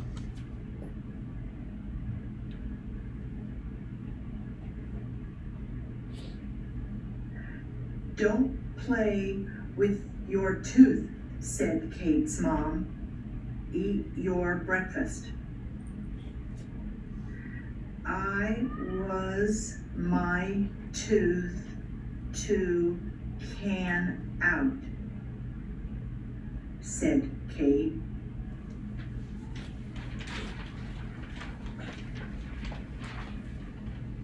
Your tooth will fall out, said Mom. Kate wiggled her tooth, but it did not fall out.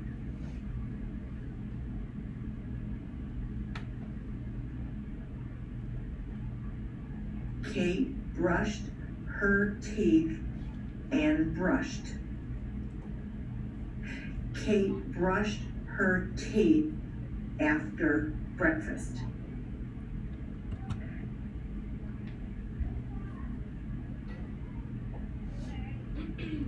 She wanted her tooth to can out, to come out. She, get that? She wanted her tooth to can out, to come out. She wanted it to come out now. That was all correct. She wanted it to come out now. She brushed and brushed. She brushed her loose tooth, but it did not fall out.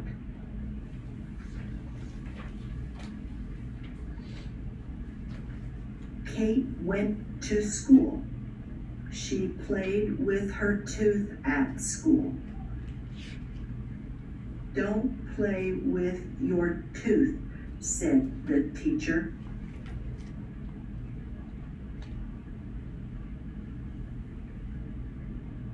Kate played with her tooth at loose. She wiggled it and wiggled it.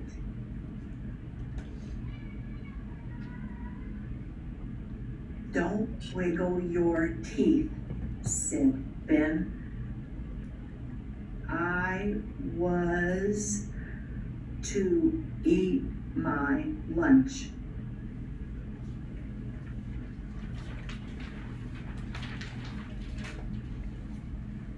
Kate went home. Her brother played with blocks.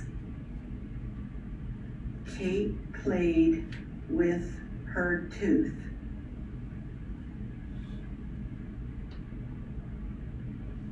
It's time to eat, said Mom. Come and have the soup, some soup.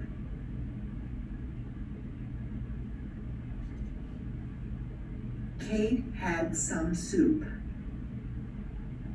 She said, "Now I'll have an apple."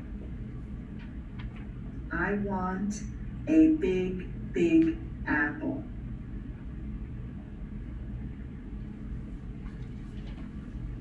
Kate took a big, big bite of the apple.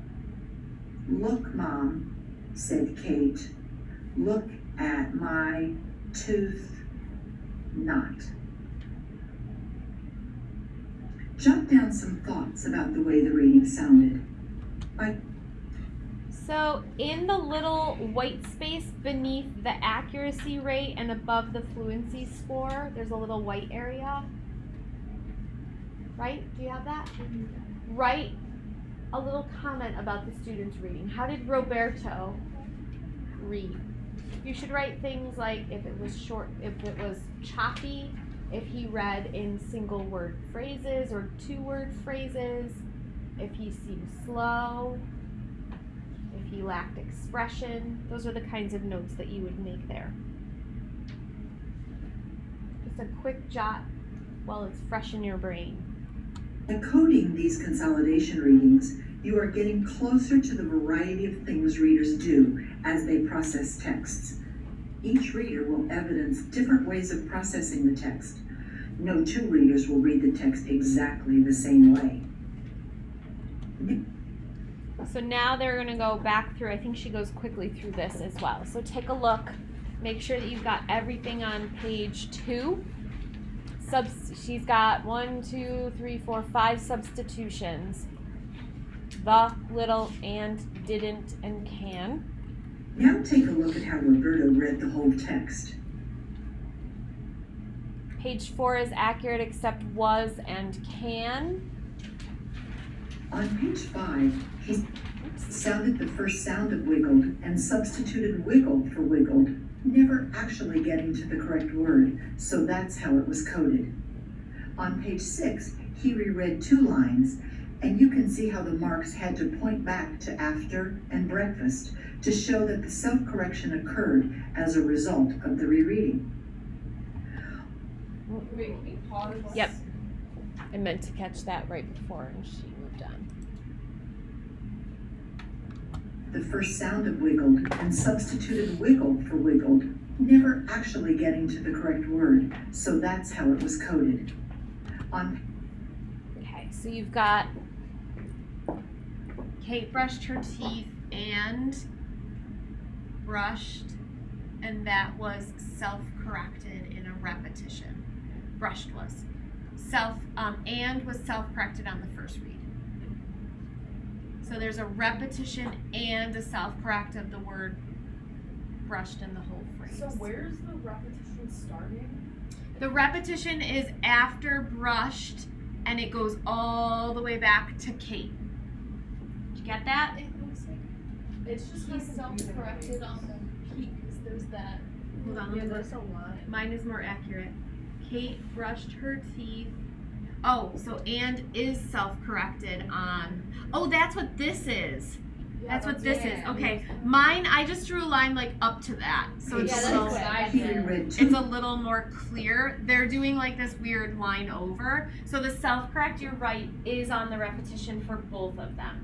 So the whole thing is repeated and self-correct on that repetition. So you should have little lines. It's okay if your line goes like up to the big line up there. I think that's a little more clear. Great question. So then self-correct here on teeth. This whole phrase is repeated. The self-correct for can happens on that repetition there. Lines, and you can see how the marks had to point back to after and breakfast to show that the self-correction occurred as a result of the rereading. On the other pages, most errors were substitutions that were not corrected.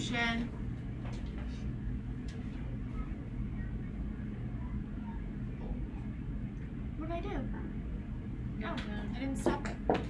I'm much better on this. Except on page 13 as a result. I'll go back. I know.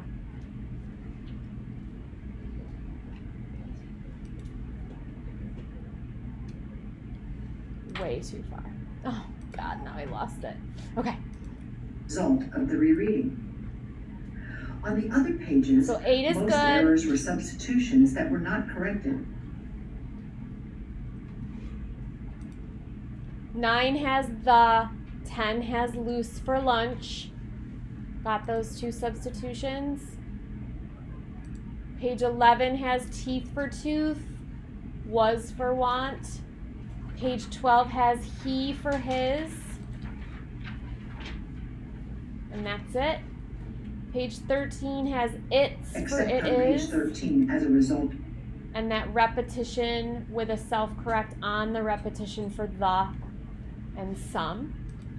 of the rereading. Hold on to Roberto's coded recording. So 14 has I'll for I and have for want. We're 2 quick in a row. And then page 15 has the for her. Form because you'll use it later to learn about scoring and analyzing errors and self-correction. Page 16 has, it said, look mom, said Kate. So there's no such thing as like a reversal symbol, which is what you want to write there. So you just have to code them as 2 separate substitutions and then not for now. So she just said, hold on to your consolidation 2 because you'll use it for the scoring convention. So hold on to this. You will go back and fill in all of those columns at some point in the training.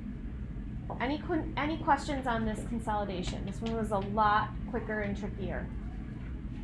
Okay, just a few more codes to learn.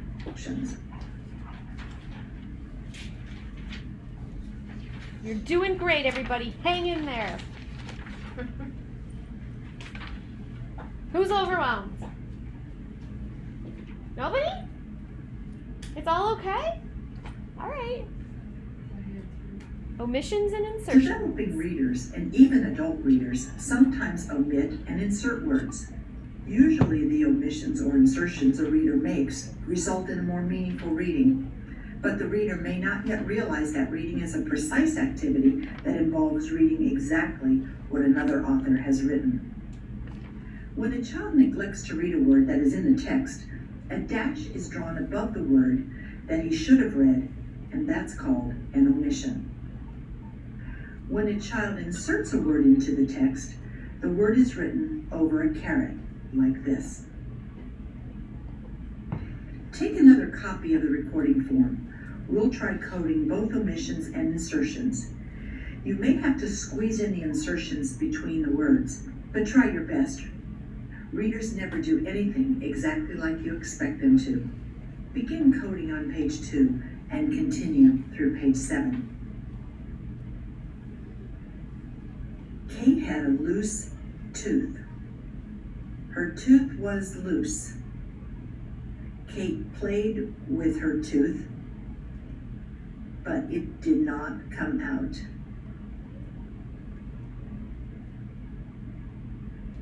Don't play with your loose tooth, said Kate's mom. Eat your breakfast. I want my loose tooth to come out, said Kate. Your tooth will fall out, said her mom. Kate wiggled her tooth. It did not fall out.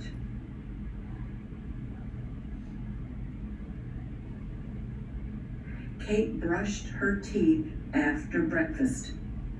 She really wanted her tooth to come out. She wanted it to come out.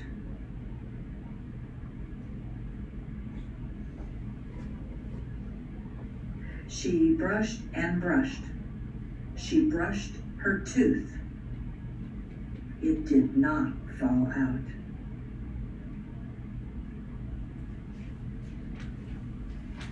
Let's look at a coding of the reading. Kate had a loose tooth. Her tooth was loose.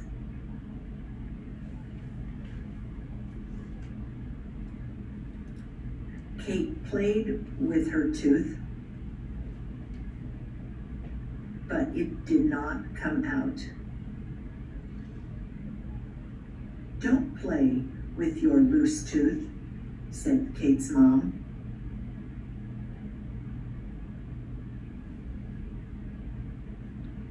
"Eat your breakfast." "I want my loose tooth to come out," said Kate.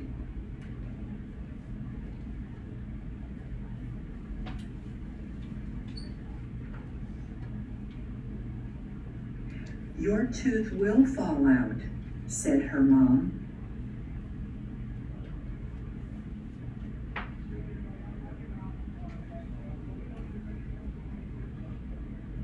Kate wiggled her tooth. It did not fall out.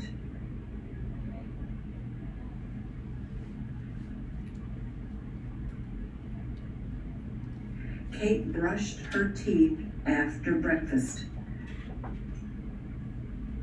She really wanted her tooth to come out.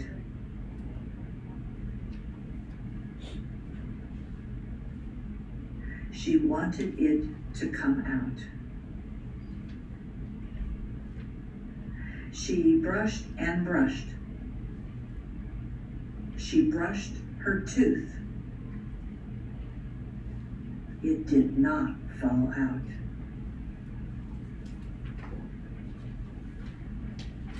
How does your coding compare? Sometimes readers will omit entire lines of text or even skip a whole page.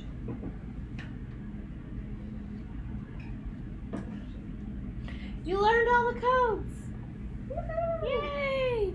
There's a couple other little random things that I think she's going to talk about at the end. But now you're on to consolidation 3. Put it all together. We'll do another consolidation of all of the coding conventions that we've learned. For this reading, Olivia is the reader, so please write her put name in the Olivia. top portion of your recording And you will form now. return to Olivia in the training For as this well. consolidation, code accurate reading, substitutions, repetitions, self-corrections, omissions, and insertions. That's everything you've learned thus far. Begin on page 2 and listen to Olivia's reading of the text. Don't forget to make notes when you're done about how the reading sounded. Kate had a loose tooth. Her tooth was very loose. Kate played with her loose tooth, but it didn't fall out.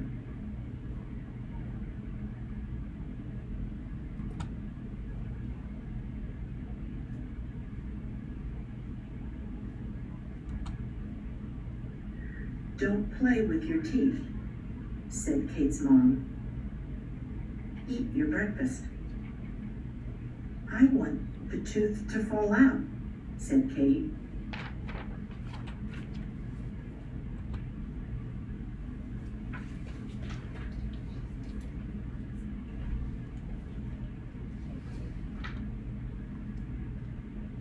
Your tooth will fall out, said Mom.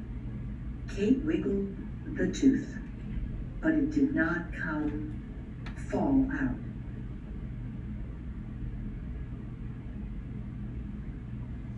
Kate brushed her teeth after. So that was Kate brushed. So how does that look? BR and then what? A check. Why is it a check and not a self-correct? Yeah, she didn't substitute first. She didn't make an error. She was working on problem solving. She was trying to sound that word out. So it's BR and then a straight line and then a check mark. So Kate brushed her teeth after breakfast. After breakfast. She wanted her tooth to come out. She wanted it to come out now.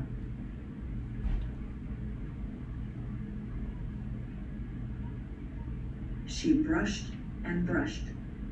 She brushed her loose tooth, but it did not fall out.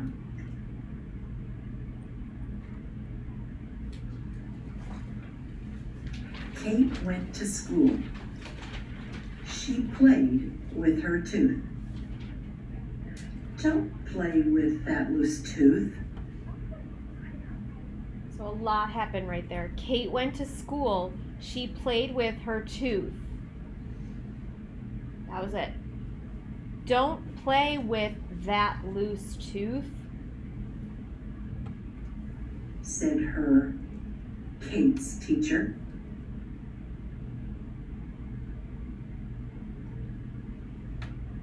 Kate played with her tooth at lunchtime. Lunch. She wiggled it and wiggled it.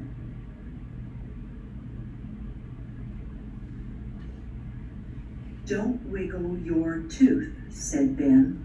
I want to eat my lunch. Kate went home. Her brother played with his blocks. Kate played with her tooth.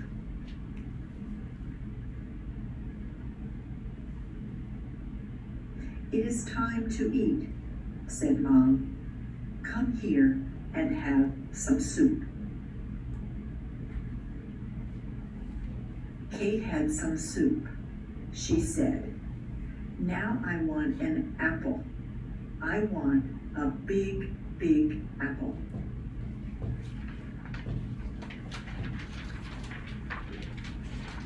Kate took a big, big bite of the apple. Look, Mom, said Kate. Kate said, look at my tooth now.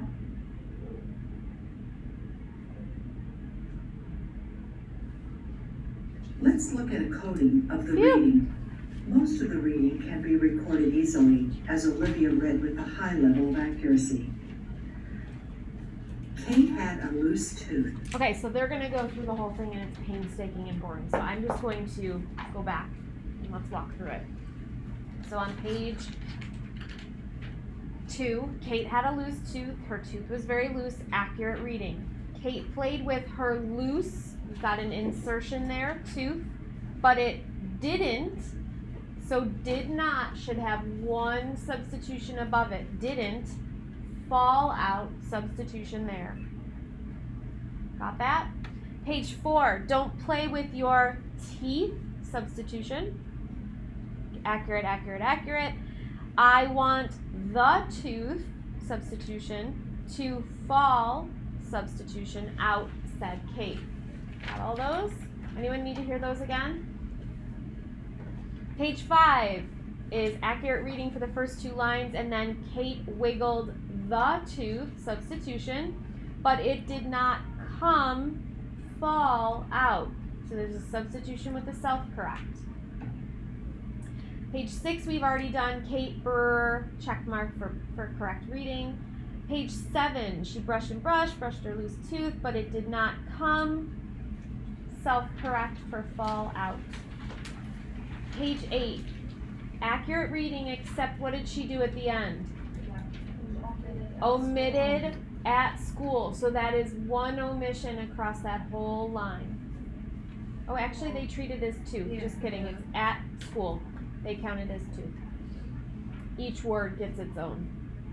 Don't play with that, substitution, loose, insertion, tooth, said her, self-correct for her teacher. Anyone need to hear that again? Okay, so I got a repeat for said Kate's teacher. No repeat there. Did anyone else So it was just get a her repeat? self-correct? It's just a self-correct on her. Kate played with her tooth at lunchtime. So lunchtime is one word. It's not a lunch and then an insertion for the word time. Lunchtime is one word being substituted for lunch, which she self-corrected. And then accurate reading, page 11, accurate reading until the end. I have self-correct to eat my lunch.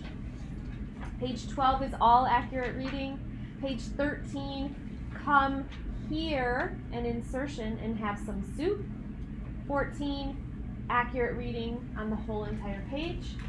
Page 15, the only thing is a substitution for the word the, where she should have said her. And then the last page, Look, Mom, said, Kate. Those are two different substitutions. She repeated, Kate said, and on the repetition she self-corrected, so you should have some arrows coming down. Anna. On page 15, instead of her, I thought it said like A. Kate took a big bite of the apple. Did anyone else hear a apple? Or did you all record the? The. Okay. Any questions? Did anybody get everything right? All right. A few people. Nice job. How many of you missed just a couple of little things? Yay. Okay. Yes, Kia. So for 16, for like the repeat, she only repeated Kate and said, how do you know she wasn't just like correcting? Self-correcting, you don't know. So that's one of those places where it's a judgment call. You can decide if you're just gonna do, for me, it's because she repeated the whole phrase. She didn't do said, Kate, said. Each word was not corrected, it's the whole phrase. But I suppose you could code that differently. So she repeated look, Mom again. So She did not repeat look, Mom. No. She said look, Mom, Kate said Kate. Amanda. What if, like you just said, what if they did say like, look, Mom, Kate, said, Kate said, do you have to like keep writing like wait? No, you don't have to write those. So sometimes when kids read, they're like, oh wait, no, that said, but that, I didn't do that right. Can I go back and try that? You don't have to record all of those extra words. Those are not insertions. We do that all the time when we're reading. So you would just code what is on the page. Great question. Elise, is that your hand? Yeah. Elise. So in terms of like the check marks or the lines, for if they got it correct, does that have to be consistent too? Like if I go between check marks and tick marks, Yeah. that's okay. Okay. That's okay. And like for a lot of mine, like for like Kate took a big bite of like the apple, I forget to like underline those. Is that like a big part of it? That's okay. So I also forget to underline. If you are following the rules of the system super accurately, you should have that underline, but I'm not going to take out points if you forget. Because like most of them are underlined, but like sometimes I'm just like going so fast that I write Right. and I just forget. That's okay. For me, grading your assignments, as long as I can tell which word you're recording the substitution above, then I don't care about the underlines or the ticks and the check marks. So there's a couple more things that they're going to talk about here really quickly that we didn't learn to code. Her tooth was very loose. But I'm going to fast forward to the end of this. Kate played with her and wiggled it. So that's how you should code it, alongside the word, because it is said by the teacher. Oh, there it is. Know what to do, and often the responsibility to initiate the problem solving when she has a difficulty. So we forgot to do this. Right after Olivia's reading, you should mark some notes about how she read. How was her fluency? How was her prosody, which again is her expression, her intonation? How was her phrasing? Was she reading in single word chunks, or was she reading a little bit more like we speak as adults? Make a note about her reading. Can we like say what we're noting for that? Because I'm not really sure. Can we say that again? I missed the end. So like what, can we just like as a class say how her reading was? Yeah. So I know, How was her reading? Yep, she has nice fluid reading, I would say. What else? Compare her to Roberto. How was Roberto's reading? I feel like he was a little more choppy. Definitely. He was a little more choppy. He was slower. She read more confidently, right? She read faster. You should have immediately noticed that she read a lot faster. She had proper expression in her voice. Whereas Roberto was a little more choppy, slightly more robotic. You'll often see that word describing emergent readers. They read sort of robotic, so they sound like this when they're reading. And there are even strategies to teach children to not read like robots. Does that help? Yes, thank you. Sure. Okay, so now they're going to talk about a couple extra things.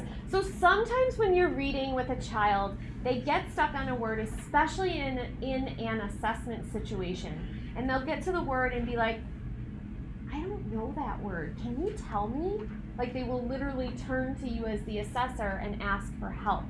And in that case, Mari Clay is the creator of the running record, and she says running records are never meant to be teachable moments. You are timing them in their reading. Oh, that was another thing that we didn't even talk about. You're meant to time them so you can get their rate of reading and figure out their words per minute, their correct words per minute. So you should start the timer when you have the have a child read, which I will do for you in the assignment in class. I'll tell you when the start time was and when the end time was, and you'll have to calculate it.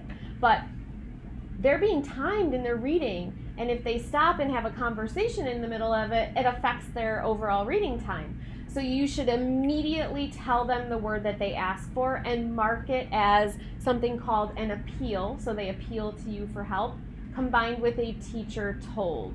And that's just an A and a T, and they're going to walk you through how to code for that.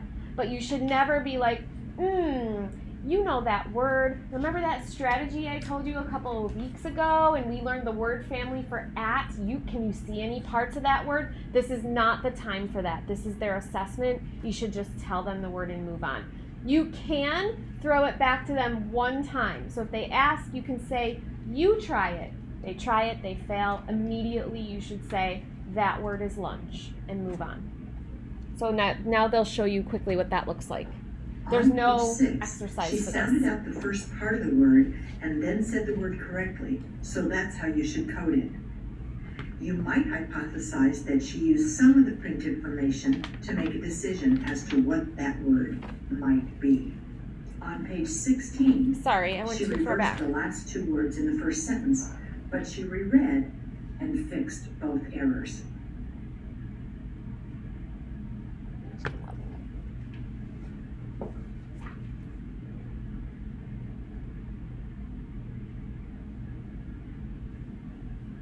The last coding convention that we'll look at is appeal and told. Sometimes readers don't know what to do, and often they will appeal for help. If the reader stops or is unable or unwilling to proceed during the coding of reading behaviors, the most neutral thing you can do is tell the word to the reader. This is called a told. Because it is a teacher intervention, a capital T is written alongside the word. This is because the action was taken by the teacher, not the child. If the word loose was a told, it would be recorded like this. If a reader appeals for help, the appeal is turned back to him and the teacher says, you try it. The appeal by the reader is coded as a capital A above the word, and the code for you try it is also written alongside the word because it is said by the teacher. Once that directive is spoken by the teacher, many things can occur. In the first example, for wiggled, the child makes no response and then appeals to the teacher. The teacher says, you try it, and the child actually gets the word correct. In another example for wiggled, the child appeals to the teacher, I don't know that word, and the teacher's response is, you try it. The child tries the word wag, and then the teacher gives a told of the correct word. In example 3, the child appeals, I don't know that word. The teacher could say, you try it. The child does nothing, and the teacher makes the decision to give a told to get the reader going again. In example 4, the child substitutes the word wag for wiggled and then says, is that right? If the teacher decides that the child's done everything they know how to do, she makes the decision to give the child a told and keep the reading going. Now you'll listen to a reading, but you won't code it. Beginning on page 2, listen to both the reader and the teacher. Watch as the reading is coded on the form. Kate had a loose tooth.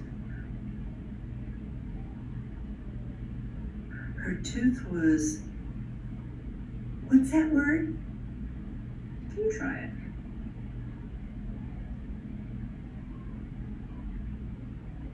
Very. Loose. Kate played with her tooth, but it did not come out.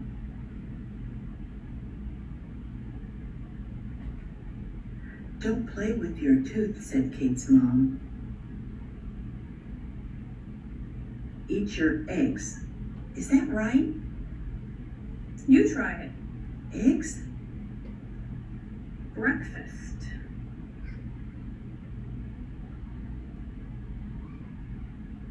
So they repeated eggs, so she put an R. I want my tooth to come out, said Kate.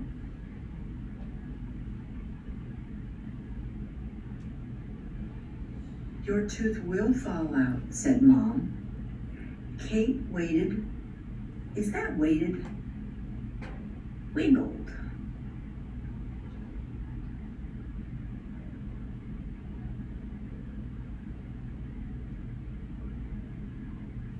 Her tooth. Okay, But I'm it gonna did- stop it there. So you can see how that appeal and teacher told would work out. We don't have any of those in the assignment for this class. So we don't even practice coding them, but you should know that that's the final set of codes. Okay, so that is everything you need to know about coding reading behaviors. So we got through this video. So for your homework, the main one I want you to focus on is scoring and analyzing behaviors. And I would like you to use Roberto and Olivia from your white packets to do that one. Then you'll watch scoring fluency, comprehension, and writing, scoring, analyzing, and interpreting. So this should be about an hour of work. And then I would like you to score Eve, the first two for the next class. And we will pull those out. So this is a good hour and a half of work. Potentially more if you're slower, if you stop and start, if you're being super accurate. So there's no additional readings, but you've got this, and you also got progressive lesson plans 3 and 4. So there's a lot this week. It's the heaviest week in the whole semester. But once we get through this, smooth sailing to the end. And remember, my gift to you is that there's no final project in this class. You have a lesson plan due on the last day of class, and then you are donezo. Okay? So forgive me for the next week is what I'm trying to say. Okay, have a great week. If anyone has questions about anything, just ask. Email, come see me. Have a great week. Lord. We're not doing this. So just to be super clear, there's a question, so that means some of you are thinking about this. This is part of your homework. This whole packet is part of your homework. So you're gonna first go through the scoring and analyzing where they're gonna tell you, go back to your scoring for Roberto and Olivia, white packet. Then, because we didn't get to this is also your homework. I want you to score Eve's first 2 readings. So you have a bunch of scoring work to do. This is from start to finish with a real live human being. His name is Eve, Y-V-E-S. So this needs to come done. The white packet needs to come done. All of it come as done as you can, because next week we're going to do analysis in class. So if you're stuck on the MSV coding, which is what you're going to do next, don't fret. We're going to work on that in class for the entire week next week. Okay? Who else had questions? I was just wondering if I don't my lesson. Sure. Anyone else have a non-lesson plan look at question? Okay. Have a great week.